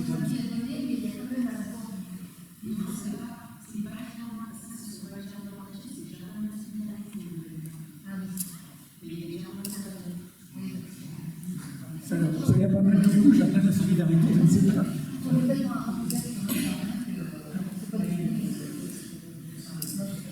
Il y a un chef, une friture. Non, mais un coordinateur, c'est pas un problème. C'est que le coordinateur, il coordonne. C'est pas lui qui décide, à lui tout seul. Par contre, comme il a une vue d'ensemble, souvent il dit on pourrait faire ça, les autres disent bah oui, t'as raison, ça ne peut pas étudier. Mais je suis d'accord, c'est pas aussi bien. On est une association qui a réfléchi pour de la solidarité. Et donc, la gestion, c'est une gouvernance partagée. Considère, par exemple, il y a un vélo, il y a du collège, de vélo, par thématique. Voilà, c'est exactement ce que vous disiez. Et c'est l'esprit de l'économie sociale et solidaire. Alors, l'économie sociale et solidaire, parfois fonctionne en commun, parfois non. Ça dépend, parce qu'il y a un marché de l'économie sociale et solidaire.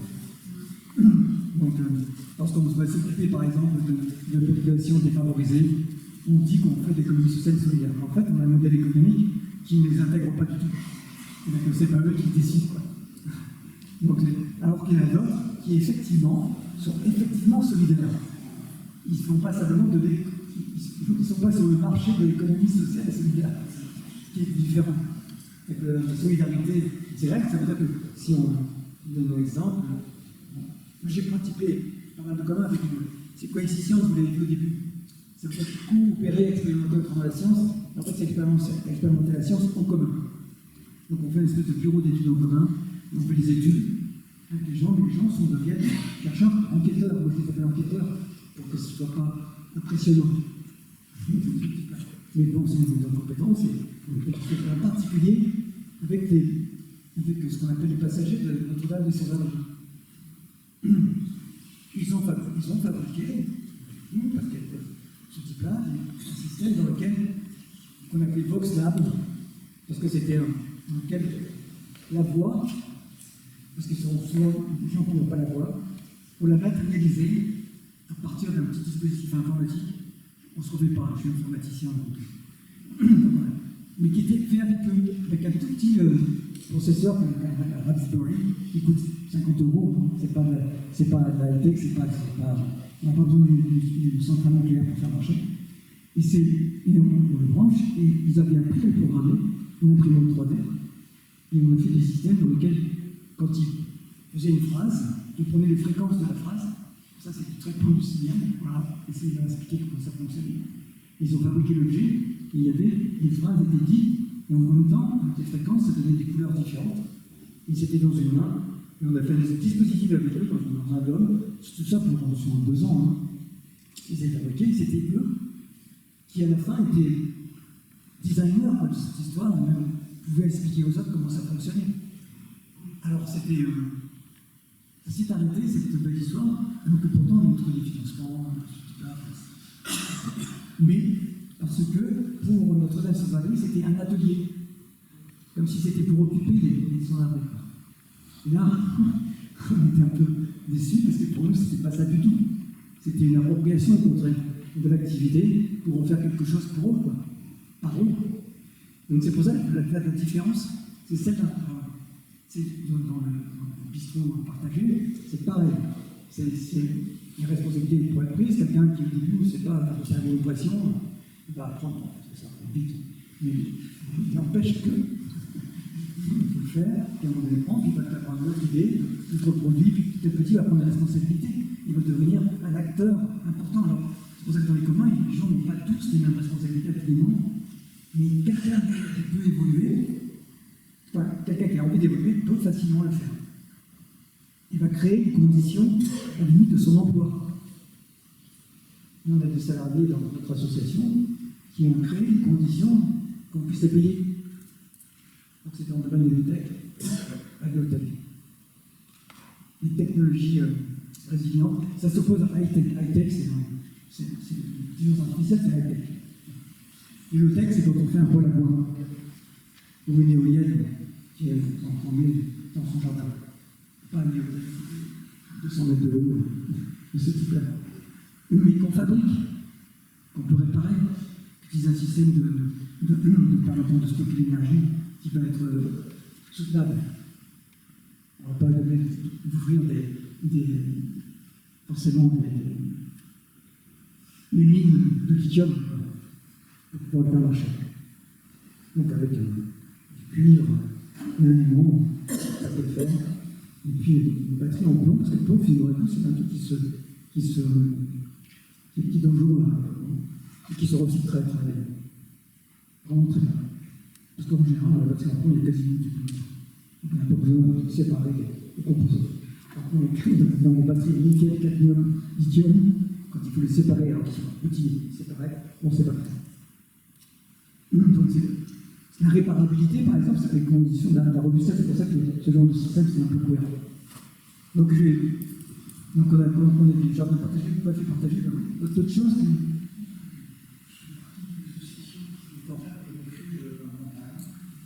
Les refuges, refuge libre en montagne. Je répète pour peu longtemps.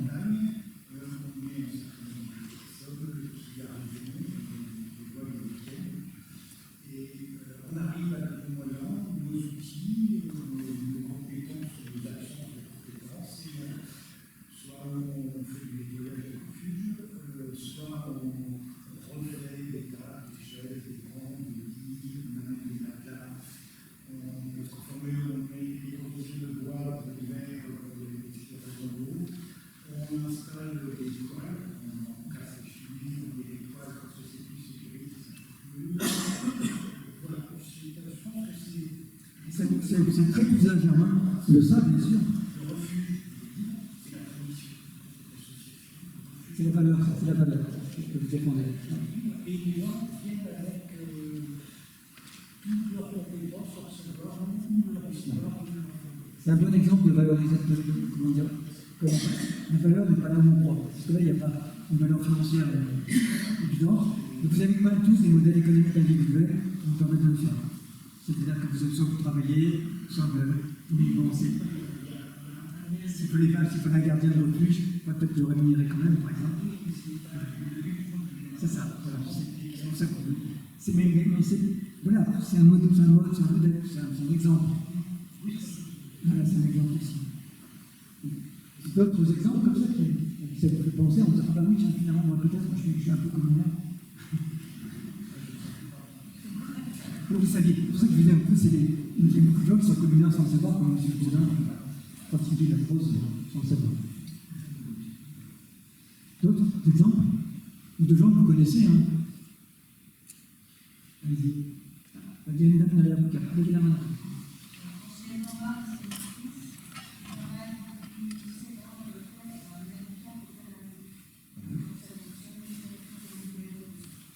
D'accord, c'est à quel endroit? À Saint-Étienne. C'est grand? 20 foyers. Donc il y a des zones communes. Ouais.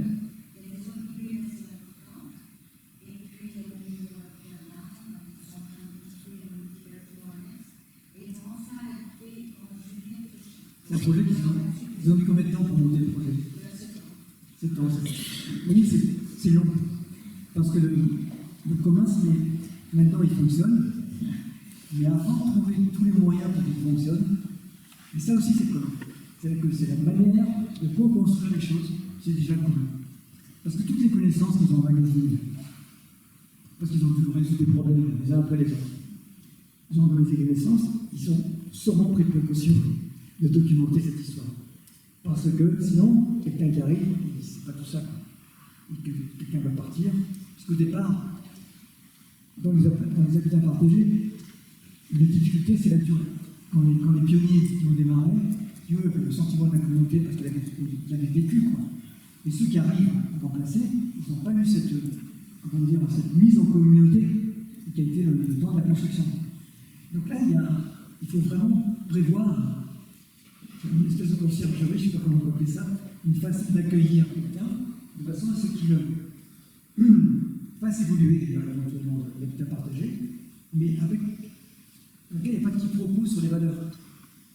C'est-à-dire que sinon, il va dire dans la mémoire dans toutes ces histoires de réunions pour décider quoi que ce soit, j'en ai marre. Moi je fais mon truc, c'est bon. Là c'est bon. Il ne peut pas arrêter. C'est pas possible, c'est pas intéressant même qu'il vienne là pour lui et pour les autres. Je dis ça. Maintenant, on a un peu de recul sur certains habitats partagés. Il y a des gens qui ont fait pas mal de témoignages des difficultés qu'ils ont pu rencontrer, comment ils ont surmonté, et bien parfois comment ça a capoté. Et ça, c'est des leçons qu'il faut tirer dans ce genre de choses. Oui. Sur le Marsac présent, il y a encore des anciens villageois qui gèrent toute une partie des terres de Marsac, qui sont gérées en commun. Ce qui a été vendu après ce qui a été. Quand le militaire a été vendu par le ministère de l'Agriculture, je pense, c'est géré en commun encore. Voilà. Ça, je suis content que quelqu'un s'en souvienne. Moi, en 68, 69, j'ai acheté 2 mètres carrés d'arnaque pour vraiment embêter le ministère, parce qu'il fallait qu'il m'exproprie, moi, de mètres carrés, et j'ai 3, 4, 5 000 personnes qui avaient pris chacun 2 mètres carrés. Mais vous expliquez qu'il y avait deux expériences. Voilà, ceux qui étaient employés C'est ça. Par la multitude, quoi. et puis aussi ceux qui ont été vendus par l'État. C'est ça, oui, parce qu'ils ont. Il y a 200 pays qui ne travaillent pas à la Les Mitterrand, là, ils ont tourné l'affaire. Par contre, ils ont mis en place un fonctionnement qui, dès le départ, était en commun, qui est toujours. Et moi, je suis content qu'il y ait un témoignage là-dessus, parce que moi, j'ai fait vraiment ça pour embêter l'État. À l'époque, je n'étais pas installé sur Tarzac. J'ai fait quelques manifs sur place, mais pas, j'ai pas élevé les chefs. Voilà, c'est sûr. Par contre, leur fonctionnement était déjà exemplaire. Et ça vous a bien reconnu un commun. Une forme de commun. Et ça, une résistance. Non, parce que bien entendu, on ne les prenait pas pour être propriétaire en 138 termes. On avait un acte de propriété pour embêter les expropriations. On n'a jamais réclamé quoi que ce soit. C'est géré par eux. C'est comme s'ils leur avaient donné en relation. On est de avoir donné quelques nettoyages aussi. Et eux, ils sont en relation et ça se passe bien. Et donc, la transposition des gens à un moment après, ils sont bons. Alors là, ils sont en train de se poser la question en commun de comment faire pour ceux qui sont fondamentalement. Donc, et c'est géré toujours, les jeunes arrivent, et donc ils n'ont pas besoin d'acheter des gens. C'est facile. On connaît beaucoup d'entreprises et c'est très intéressant cette histoire, parce que c'est un exemple. C'est comme toi, on apprend beaucoup. Hein. Moi, je n'entendais pas ça, mais excellent. Parce que c'est vraiment ça, parce que c'est pas un long fleuve tranquille. Hein. C'était compliqué pour eux à un moment, mais ils sont toujours là, et les valeurs principales sont restées. Et c'est ça qui leur a fait qu'ils ont gagné contre l'État, contre les militaires. Ce qui était absolument inimaginable, en fait. Voilà. Bien. Alors, je vais donner quelques exemples pour savoir si ça résonne avec vous. Alors, les plus célèbres, c'est les biens communs naturels. Les forêts, l'eau, la mer, les poissons, les animaux, enfin bref. Tout ce qui n'appartient à personne, à l'évidence. À la nature. Que pourtant, on a voulu gérer comme si c'était appropriable. Ça ne marche pas. Vous savez, même pour la mer, les pays se sont appropriés des côtes, puis il y a quand même des zones qui sont à personne. Et du coup, on considère plus que c'est à personne, et n'importe qui peut y faire n'importe quoi. Donc, il y a fallu faire une réglementation où ils ont bien été de se mettre d'accord tous pour dire qu'est-ce qu'on peut faire dans les zones qui sont à personne. Parce que ça passe. Donc, et ces questions-là sont aujourd'hui à nouveau au-dessus du panier. C'est pour ça que parfois on confond les biens communs, qui sont les ressources, que l'on va peut-être gérer en commun ou pas. Parce que l'eau n'est pas gérée en commun de manière générale. Elle peut être même gérée par des sociétés privées. Et puis parfois c'est géré par le public, avec des régies. Donc c'est la distribution qui est gérée par le public. C'est la gestion de l'eau. Il y a la distribution, bien sûr, mais aussi la manière de décider si on va pomper plus là, si on va filtrer, si on a des usines de traitement de l'eau. C'est pas juste la distribution, c'est vraiment comment est-ce qu'on produit l'eau, parce qu'ils disent comme ça, ils disent qu'ils produisent l'eau. C'est-à-dire qu'ils produisent l'eau. Pas vraiment. Sinon, il faudra faire l'hydrolyse. Mais bon, la production d'eau, c'est de l'eau qui, sur la Terre, en fait, l'eau, la quantité moyenne d'eau est la même. L'eau, elle ne part pas d'ailleurs. Par contre, le cycle de l'eau a beaucoup changé. L'eau, avant, c'est la forêt, arrivait, tombait, passait au travers de la Terre, il rejoignait une partie fossile, une partie qui repartait à la Terre, à la mer, etc. Aujourd'hui, avec le réchauffement climatique, on a tendance à avoir de l'eau qui s'évapore vite, qui revient, qui tombe en grande quantité, qui va ruisseler à toute vitesse, ou bien, surtout, s'évaporer très vite après. Donc on a un cycle de l'eau qui ne va plus très souvent, donc dans c'est bien pratique. Donc c'est pas. Ce cycle de l'eau, on ne peut pas le gérer comme avant. C'est quand on tape dans une nappe phréatique, on se pose la question de comment elle se remplit. C'est pas une bonne idée de taper dans la nappe phréatique sans se poser la question de comment elle se remplit. Et comment elle se remplit? Apparemment, elle ne se remplira pas si on a artificialisé le sol. C'est-à-dire que si dessus, il n'y a plus d'arbres, de machins, etc., qu'il n'y a que des cultures ruisselantes qui vont se dissiper, ça ne va pas passer au travers.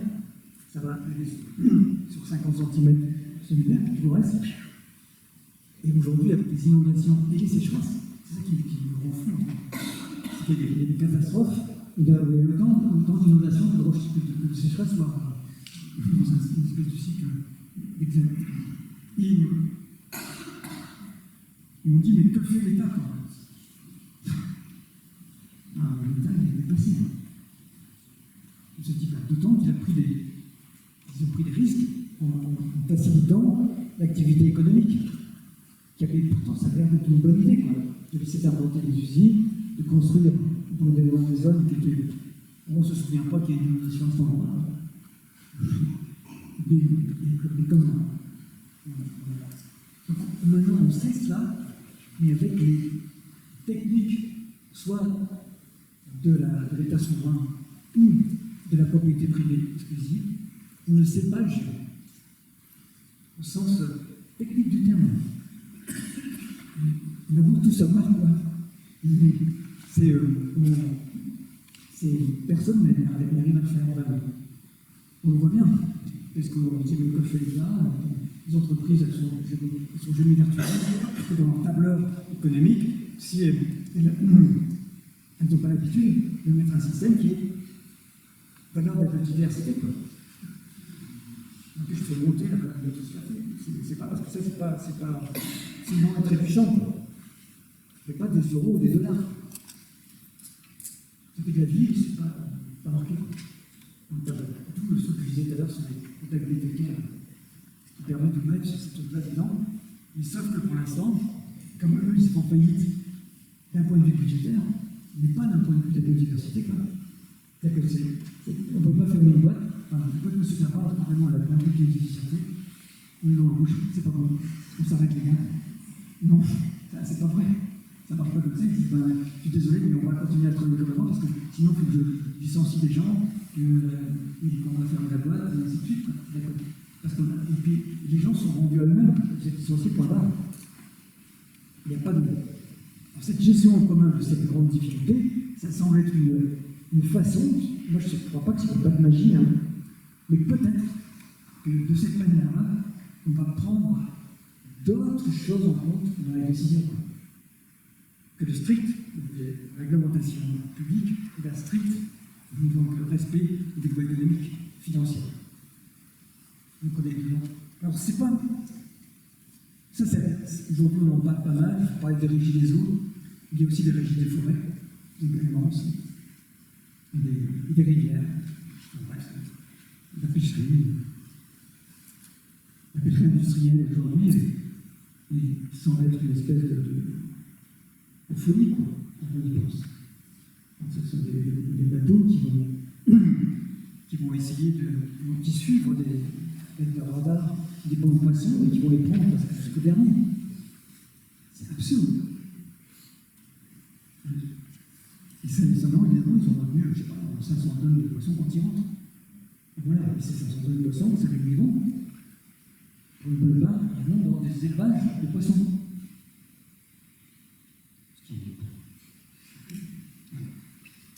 La deuxième chose importante que vous avez déjà citée, c'est le commun de la connaissance. Alors, je ne sais pas, je suis pour ma paroisse, si j'ose dire, c'est que moi je considère ça comme étant essentiel, c'est que la connaissance, ça ne peut pas être l'apanage de spécialistes.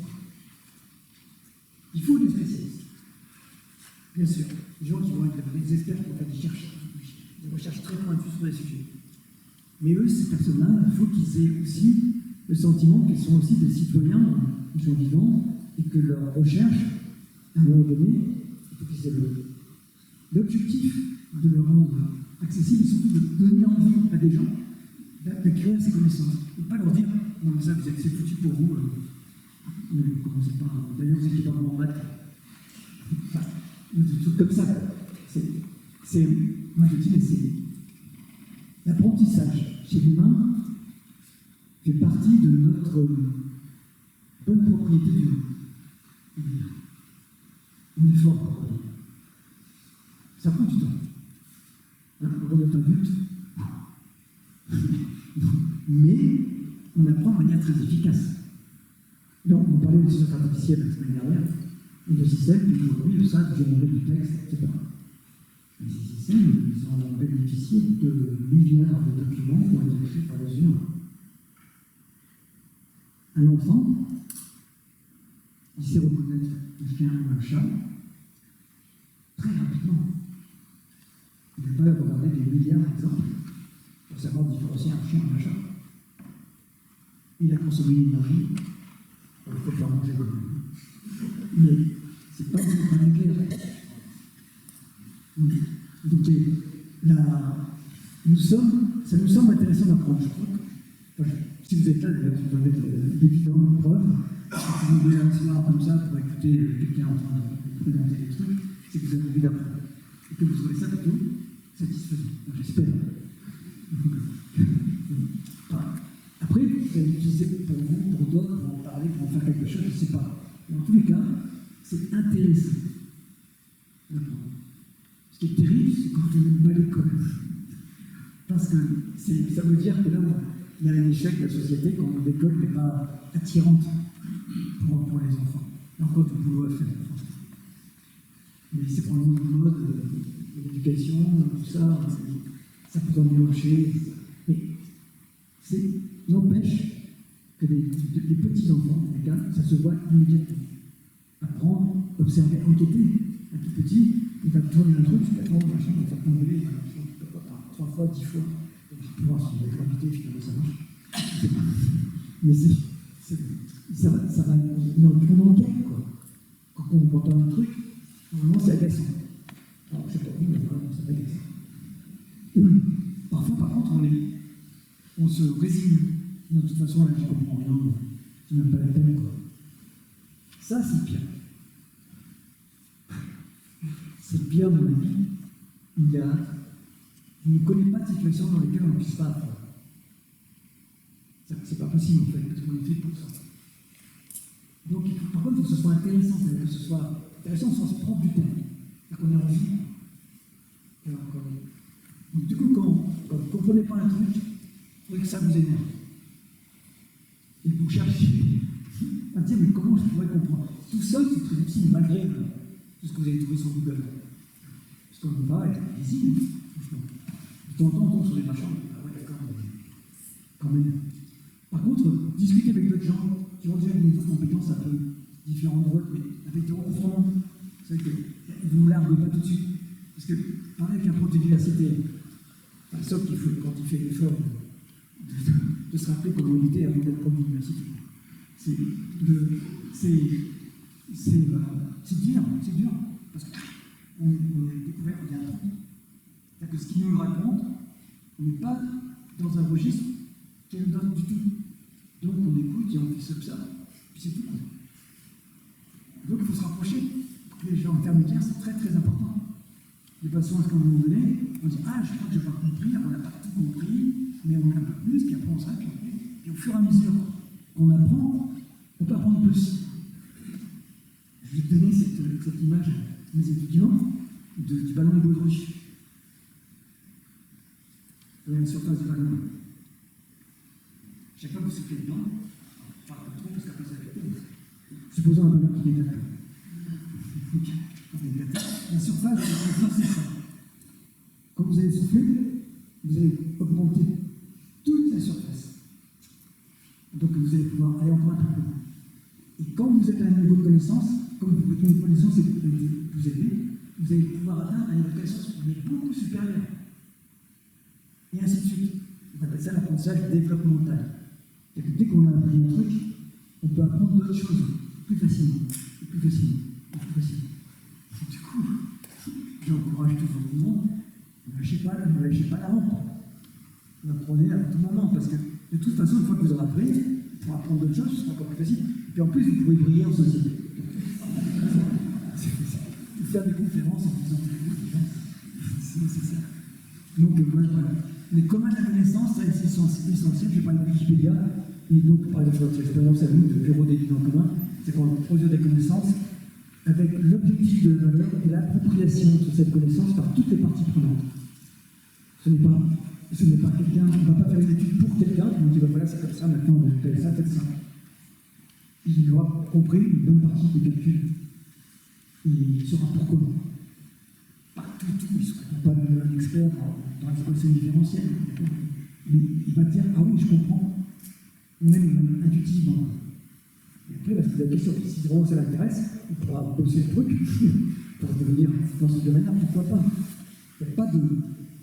Il n'y a pas d'âge pour apprendre. Moi, j'ai passé ma thèse à 45 ans. J'étais ingénieur. Et puis avant, j'étais lycéen, puis avant, j'étais dans une ferme. Donc, mais à chaque fois, je pleurais, quoi. Et quand j'étais ingénieur, je faisais des trucs un peu pointus, du genre, j'avais des étudiants avec moi. Et puis finalement, à un moment donné, j'ai eu l'occasion de pouvoir passer ma tête en même temps que bosser. Et comme j'avais 45 ans, et que j'avais fait des activités d'industrie également, j'ai demandé comment est-ce qu'on fait pour devenir universitaire. On m'a dit, il faut que tu fasses habilité. Je me suis fait habilité. On m'a dit que j'allais rechercher après. Il fallait commencer. Donc j'ai passé tout ça avec une espèce de naïveté totale. Mais il se trouve, comme j'étais aussi, j'avais des compétences que les universitaires n'avaient pas, qui étaient celles de résoudre des problèmes industriels de ce type-là.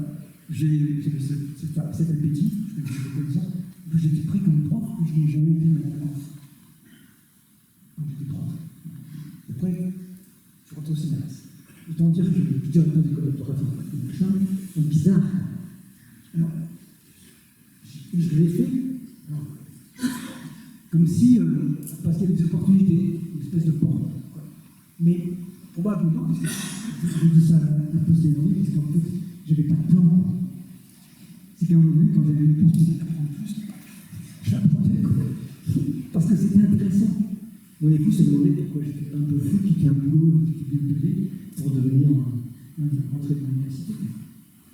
Là, c'est payé l'université, ça va, ça exagère. Mais c'est pas comme dans l'industrie, quand on va spécialiser de l'IA, c'est pas une. Mais j'étais intéressé par ça, et puis l'enseignement de valeur de cette l'IA. Et donc ça, comme les communs de la connaissance, y compris scientifiques. Parce que la connaissance, elle n'est pas que scientifique. Tout cela, je ne sais pas quel métier vous avez fait, ou même quelles activités vous savez faire. Vous avez plein de connaissances. Connaissances pratiques, pragmatiques, expériences, tout ce que vous voudrez. Mais on ne voit pas parce qu'elles sont rarement formulées. Elles ne sont pas l'objet d'une publication, ce type-là. C'est pour ça que dans notre organisation, on essaye de documenter ce que l'on fait. Pas uniquement ce qu'on pense. Mais ce que l'on fait. Et c'est dans le monde. Parce qu'il faut s'observer en faisant. Demander à quelqu'un de vous expliquer le recette qu'il sait faire par cœur. Il se trouve un peu opinionné du départ, il regarde, c'est facile, puis il va à toute vitesse, et il dit pourquoi t'as mis ça comme ça? Je fais au pif, c'est pas du tout. C'est pas au pif, c'est l'expérience qui dit, c'est qu'on voit bien qu'il faut s'arrêter parce que ça commence à bien prendre et qu'il ne faut pas aller plus vite, quoi. Pourquoi la température, on l'a pas mesurée, on n'a pas de machin, etc. Mais on voit bien le truc, il faut enlever la casserole, sinon ça va cramer. C'est le point de la recette parce que c'est une expérience partagée par beaucoup, pas par tous. Je vous encourage tout le monde à faire la cuisine et ensuite essayer d'expliquer la recette à quelqu'un. Pour comprendre ce que ça veut dire par documenter la pratique. Parce que il y a beaucoup de vécu, quoi. Sauteur, beaucoup de c'est pas un thermomètre comme ça. Donc c'est ces connaissances d'expérience sont des connaissances qui sont absolument nécessaires. On ne peut pas se contenter des connaissances théoriques. Ça ne marche pas. commencé à le faire. Le chercheur, d'ailleurs, il fait plein de trucs. À un moment donné, il publie comme si tout s'était passé hors sol. En fait, c'est pas vrai. Il a fait un tas de trucs, il a essayé, machin, ça ne marchait pas, il a lu un tas de trucs, il a révélé des trucs, il a cherché, il recommence. Et ça, c'est encore en informatique, très, avec du matériel, formel, des formules, des instructions, des machins comme ça, qui n'ont pas de matérialité technique. Ils ont une matérialité, parce que ça n'a pas d'ordinateur, on ne fait pas d'informatique, hein. Encore plus. Mais par contre, les chimistes, les physiciens, s'ils n'ont pas de laboratoire, par contre, quand ils publient, tout d'un coup, les formules deviennent logiques. Donc en fait, ils ont vérifié la capacité de système. Et nous, on fait de l'enquête. Quand on je ne sais pas encore pour la recette. On fait une recette, mais il n'y avait pas d'œuf. Il faut un œuf pour faire de la liaison. Qu'est-ce que je peux faire? Si vous êtes débutant, vous êtes vraiment embêté. Quand vous allez sur Internet. Sans moi. Si vous n'êtes pas débutant, vous avez déjà fait beaucoup de liaisons, vous vous dites, bon, qu'est-ce que j'ai qui peut faire une liaison? Vous mettez un peu de maïzena, n'importe quel féculent auquel vous pensez, ou bien on se trompe de creux. Les autres ne seront pas liés. Si ce n'est pas trop cuire, ça ira. On va trouver une solution d'adaptation, comme on dit. C'est-à-dire que cette capacité d'adaptation fait que, parce qu'on a une connaissance finalement des processus de cuisson implicite. On ne va pas écrire un article dessus, quoi. Mais par contre, si on fait l'effort à un moment donné d'essayer d'expliquer, on se rend compte de ce que c'est que de rendre une connaissance implicite en connaissance explicite. Et l'explicite, c'est la solution pour permettre de le partager. Parce que sinon, on ne peut pas de compagnonnage. Nous aussi, on partage le compagnonnage. Tu me regardes faire, pose pas de questions, ça me dérange. Lui, il fait quelque chose de pareil. Qu'est-ce que tu as fait là? Ça peut marcher, c'est le compagnonnage, c'est une excellente façon de se parler. Mais il faut bien qu'à un moment donné, il y ait quelque chose. Mais si on peut partager un peu plus largement, sans être forcément dans le compagnonnage, bien la mise sous une forme partageable est nécessaire. Donc les recettes. Dans les recettes, c'est le plus difficile, parce qu'on dit, vous rajoutez machin, vous voyez un peu, je ne sais pas quoi. Donc j'ai pas ça pareil, je ne sais pas. Donc les communs de la connaissance, c'est aujourd'hui une révolution que d'ailleurs Elinor Ostrom, dont on a parlé tout à l'heure, a valorisé ensuite à la fin de sa vie. Après son prix Nobel, elle a fait un travail sur les communs de la connaissance. Qu'est-ce que ça veut dire? Parce que ça voulait bien dire tant qu'on n'était pas en situation de voir vraiment quelque chose encore.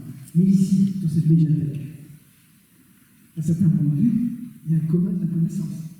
C'est-à-dire qu'il y a des bouquins, des livres, des disques, je ne sais pas, toutes les médias possibles et imaginables, qui sont mis à disposition et qui sont gérés de façon à ce que vous puissiez les trouver en fonction de une sélection de livres, c'est bien, parce qu'il y a des contextes de bien, parce qu'il y a un moment donné, c'est une façon partagée. Les bouquins de Daniel Lambert, qui s'appelle Intelligence artificielle et intelligence naturelle. Les lignes de l'intelligence. On est un petit peu long. Si jamais pour ceux qui sont vraiment accrochés à l'idée, donc sur les communs, il y a plein de bouquins de la qui se fait très bien. Ce type-là. Donc ça, la bibliothèque, l'invention de l'imprimerie, était déjà la première mise en commun. Avant l'imprimerie, c'était les Happy Few qui disaient et qui écrivaient. À partir de l'imprimerie, ça c'est. Et puis il y a eu le web. Ça a été notre façon, parce qu'à un moment donné, on ne fait plus sur le web, on ne fait pas que lire, on écrit. Et tout ce que vous écrivez, d'ailleurs, ça intéresse les grands majors du web qui les ont pris pour fabriquer les intelligences artificielles. Elles ne sont pas artificielles pour ça, puisque ce sont aux empreintes des connaissances pour développer, pas les connaissances, les documents. Donc, regardez ça. Il y a des communs culturels qui se développent beaucoup. Donc, ce sont Alors, je ne sais pas, à Lyon, il y en a plusieurs, peut-être qu'il y en a aussi ici, et donc des artistes qui se retrouvent en coopérative ou dans des cycles pour essayer de mettre en commun des locaux, pour faire des résidences, pour faire des spectacles, pour construire l'intérêt de la mise en commun pour les artistes, c'est qu'à un moment donné, si certains réussissent, d'autres sont un petit peu en creux, une espèce de solidarité qui se développe, et la capacité artistique du commun reste forte. Chaque individu du commun est un artiste en soi, et ses capacités à pouvoir valoriser ses capacités artistiques, tout seul, ce serait vraiment dur. Il se met avec les autres, c'est pas uniquement une entreprise où quand chacun soit à côté des uns des autres, c'est qu'ils coopèrent sur des projets en commun. Et qui font juste que le commun, à ce moment-là, c'est la salle de spectacle, c'est l'auditorium dans lequel ils peuvent faire, c'est la salle dans laquelle ils peuvent faire des chambres, etc. Ou des pièces, etc., des résidences. Et qui partagent des ressources communes en les gérant ensemble pour les développer. Donc il y a plusieurs communs comme ça. Il y a quelque chose qui a commencé comme ça. Je ne sais pas où ils en sont maintenant. Vous allez peut-être à Paris vous entendre. À Paris, il y a le 104, ça vous dit quelque chose, qui est derrière la gare du Nord, qui est un lieu qui a été donc, qui est maintenant organisé pour accueillir des artistes, des spectacles, des événements, des gens qui font la restauration, qui viennent autour, tout ce qu'il faut pour qu'un lieu soit accueillant. Et ils ont mis en place une forme, quand je vais une forme parce que je ne sais pas si la ville de Paris, le conseil de Paris, leur a imposé un modèle économique dans lequel il fallait qu'ils fassent rentrer de l'argent obligatoirement pour faire un certain nombre de choses. Et que, donc ils développent cette activité commerciale. Mais ce n'est pas grave, dans la mesure où s'ils respectent cette valeur en soi. À un moment donné, il faut faire des compromis pour sortir. Et ça, c'est un truc important, parce que ça fait partie de la culture, des choses qui ne sont pas considérées dans le modèle économique comme étant quelque chose de vraiment sensible, sauf si c'est l'industrie, donc culturelle. L'industrie du cinéma, l'industrie du théâtre, l'industrie de l'enterrement, les grands éditeurs, etc. Mais par contre, les artistes, eux, ils sont embauchés par l'industrie, quoi. Quand quelqu'un fait un film, il dit lui, non, il n'y a pas immédiatement, il ne fait pas des films parce qu'il est embauché pour. Il fait un film parce que dans la vente, il a envie de faire un film. Il y a aucun, c'est que là, c'est encore plus. Alors, le truc le plus intéressant maintenant, c'est qu'il y a des communs de production. C'est qu'en fait, là, on va pouvoir, je peux décliner pratiquement tous les métiers, et on pourrait les organiser encore. La menuiserie, la production agricole, la réparation de vélos, les cafés, la fabrication de panneaux solaires, des petites et moyennes entreprises qui se mettent à faire de gouvernance en commun. En fait, c'est une petite entreprise, mais ils sont mis en société coopérative d'intérêt collectif, comme ça, dans lequel il y a des collèges, je viens parler des collèges tout à l'heure, qui sont des collèges différents. Il y a des collèges, bien sûr, comme dans les coopératives classiques, il y a des collèges de salariés, et là, il y a des collèges des utilisateurs, des collèges de ceux qui sont visiteurs, qui sont là aussi. En fait, c'est inclusif, et la gouvernance est partagée avec des personnes qui sont partie prenante du projet, sans être dans les mêmes rôles. Quelqu'un me disait tout à l'heure, c'est peut-être quelqu'un d'ici, il avait travaillé dans une épicerie qui était dans laquelle le client peut aussi devenir le caissier. Donc il faut bien faire, mettre le tout dans les rayons, et puis après quand c'est fait son tour, il fait ses courses, il faut des métiers, puis après ils sont usagers, des rayons dans lesquels, pour savoir quels sont les produits qu'on va mettre dans les rayons. Et du coup, ça a tendance à être un peu plus vertueux, parce que quand c'est discuté de manière comme ça, les gens comprennent qu'on ne va pas prendre n'importe quel produit, c'est peut-être un peu plus cher. Par contre, il faut aussi des choses qui permettent à n'importe qui d'acheter. Et puis là, on en a parlé, les communs de l'habitat. Alors ça, c'est en train d'évoluer à grande vitesse. Alors, il y a les vrais communs d'habitat, ce qu'on nous a raconté là. Il y en a d'autres qui sont un peu plus, pour des raisons économiques, qui se mettent ensemble parce qu'il n'y a pas moyen de faire autrement. Mais parfois, c'est devient commun commun. Puis il y a aussi des communs d'habitat qui sont des communs sauvages. donc un squat qui va se transformer en lieu de vie persistant. Et parce que les gens qui habitent ce squat, ils ont démontré qu'il peut avoir un usage du lieu qui est devenu extrêmement intéressant, qui économiquement ça pouvait tenir, c'était certes pas un hôtel 3 étoiles, mais que ça fonctionnait et qu'il était géré sérieusement. Parce qu'ils avaient mis en place les grands principes d'économie. Donc, ici, je pense qu'il y a de ce genre de choses dans cette région. Mais je connais moins bien. À Lyon, il y a un truc qui s'appelle l'IA.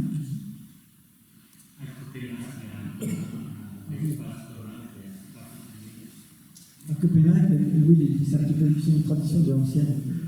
Il y a Philippe Corpus qui a fait plusieurs conférences à l'UP qui nous a parlé des squats autogérés. Oui, voilà. Encore plus qui est un collègue. Oui, c'est aujourd'hui, il y a plein d'initiatives partout. Des gens qui souvent, en partant de la base, ont construit des communs, et parfois sont réalisés qu'ils faisaient des communs. Parce que c'était un truc désirable en termes de fonctionnement. Ras-le-bol de la hiérarchie, ras-le-bol de ce qui doit jouer en cas de valeur, ça n'en t'inquiète pas, c'est moi qui décide. C'est ce que je te dis dans la grande. Donc, avec les étudiants qui veulent aujourd'hui, parfois quittent le confort du job qu'ils pourraient avoir, parce qu'ils trouvent que non, je ne peux pas faire ça. C'est pas pour quelque chose. Mais ce sont des. J'espère, dans ces cas, que c'est un mouvement qui peut gagner des cœurs, et que c'est pour le moins possible, une organisation en commun le fait. À titre individuel, encore une fois, quelqu'un qui ferait ça, ce serait très courageux, mais un peu suicidaire. Parce que s'il n'y a pas un collectif permettant d'absorber la difficulté économique, tout simplement, l'isolement, la famille qui doit être confondre, machin, pour rencontre, on peut faire un effet. Par rapport à l'exemple que vous décrivez, c'est vrai que dans les centres, c'est très cher. Après, ça apporte la région du territoire, forcément, pour pouvoir rendre la vie moins chère. Par rapport à ce que vous dites, effectivement, il y a des gens jeunes, moins jeunes, qui ont des bureaux et finalement qui se disent bien fou. Oui, c'est ça qui ne me reconnaissent pas. Les gens de l'argent,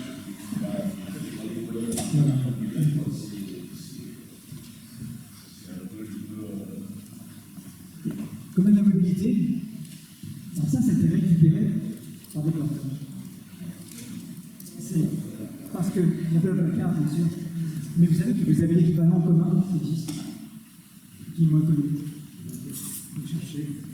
Et les communes de mobilité, c'est aussi le transport en commun sur l'informatique qui pourrait être géré autrement. Aujourd'hui, c'est pas géré avec les usagers. Il y a bien un collègue, on verra un collège d'usagers. Par exemple, on citera la Lyon, il y a un collège d'usagers. C'est une fois par an, quand on élargit, on fait enquête auprès de vous. Ce ne sont pas des acteurs au sens propre. Ça change tout lorsqu'on est soi-même responsable, par exemple, pour l'aménagement d'une ville pour les vélos. Ce serait logique, comme pour les voitures d'ailleurs, de travailler avec l'ensemble des personnes qui sont mobiles, pas pour les vélos. La mobilité, c'est un problème global en société. Donc, j'ai passé à terminer. Et en fait, il y a un truc que je veux dire. Ce qu'on appelle la gestion de trafic des biens communs, c'est lorsque vous avez une entreprise qui a pollué complètement tout autour d'elle, des postes sans bilan, etc. Et vous avez une friche industrielle polluée jusqu'à 5 mètres en dessous du sol. Et là, débrouillez-vous. Et là, il y a eu pas mal de situations dans lesquelles c'était impossible à gérer ni par le public, ni privé, personne ne peut acheter ce truc-là dans cette étude, et qu'il y a une réappropriation des friches urbaines par des projets en commun, presque partout. C'est-à-dire que lorsqu'il y a des friches urbaines, eh bien, il y a des gens qui ont imaginé des activités, alors en faisant une contractualisation avec le propriétaire officiel qui est en général le public, pour l'usage de cette friche, en l'aménageant avec les moyens du bord, pour développer des activités qu'ils ne pourraient pas développer autrement. Et petit à petit, il y a une espèce de réappropriation de zones qui étaient des zones interdites quasiment, pour faire autre chose. Donc, par exemple, dans le domaine de l'agriculture, il y a un truc qui à Lyon s'appelle Ground Zero. Je ne sais pas si vous connaissez, mais c'est il y a, je crois que c'est une quinzaine, 17 ans, je crois. C'est un groupe de jeunes, de musiciens, tout. Alors, voilà, c'est métal, je ne sais pas. C'est pas de la musique classique. qui se sont réinvestis là-dedans. Et c'est une usine. Hein. Ils ont refait une espèce d'infrastructure dedans. Moitié bricolant, moitié professionnel, ils se sont mis à tous les métiers. Et ils existent toujours, ils font des concerts. Et c'est un système qui fonctionne aujourd'hui de manière très soutenue. Alors ce sont des endroits particuliers par rapport à des lieux de consommation classiques. Vous avez vu, vous pouvez boire une bière, hein. Mais c'est peut-être que vous devrez vous servir. Il faudra mettre ça, je ne sais pas trop quoi, Pierre. Ça s'appelle du prix libre. Le prix libre.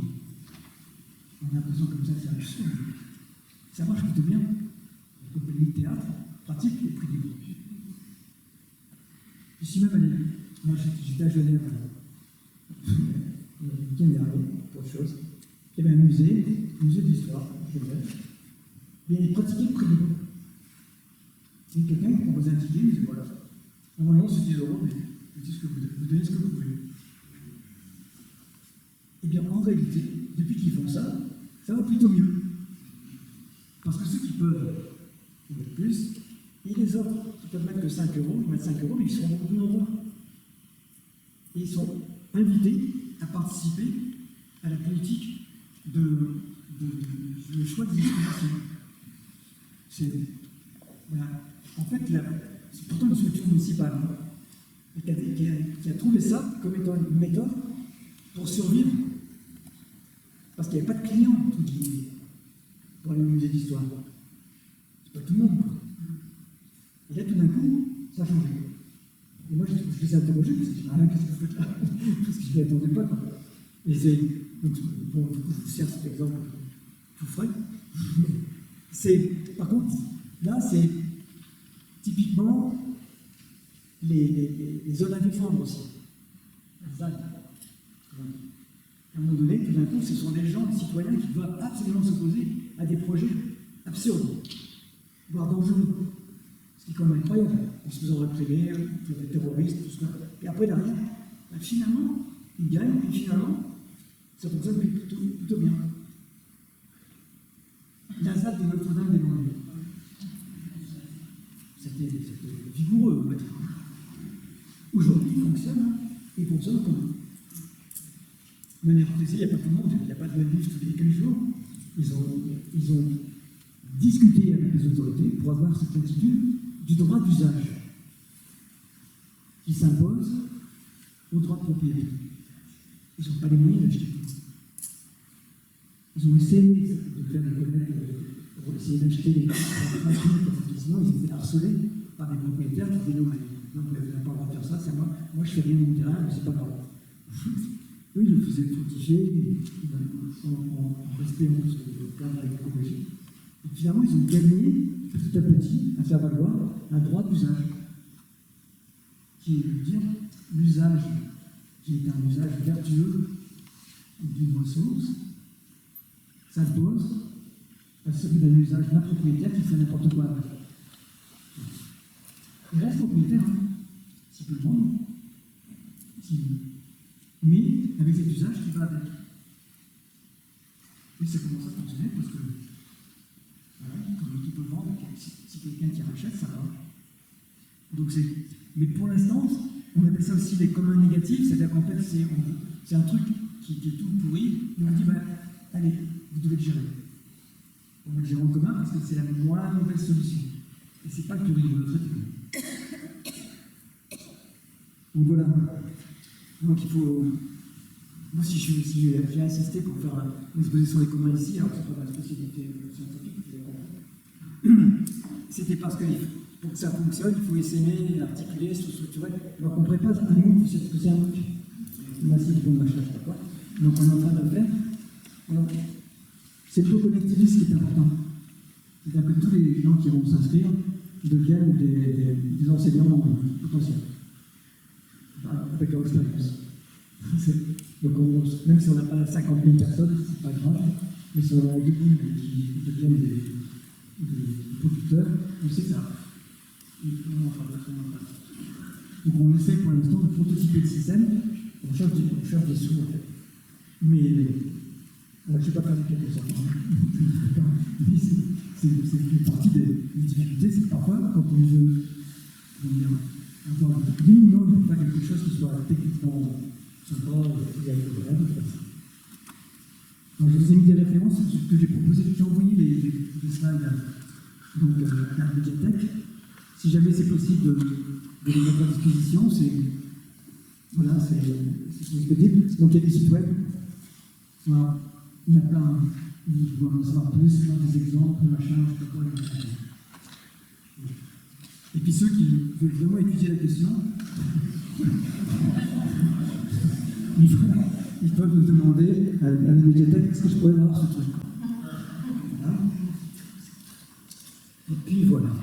Ça, c'est encore plein d'exemples de gens qui font les communs. Donc, il y a plein, une espèce de kaléidoscope. Je vous remercie de votre attention et peut-être une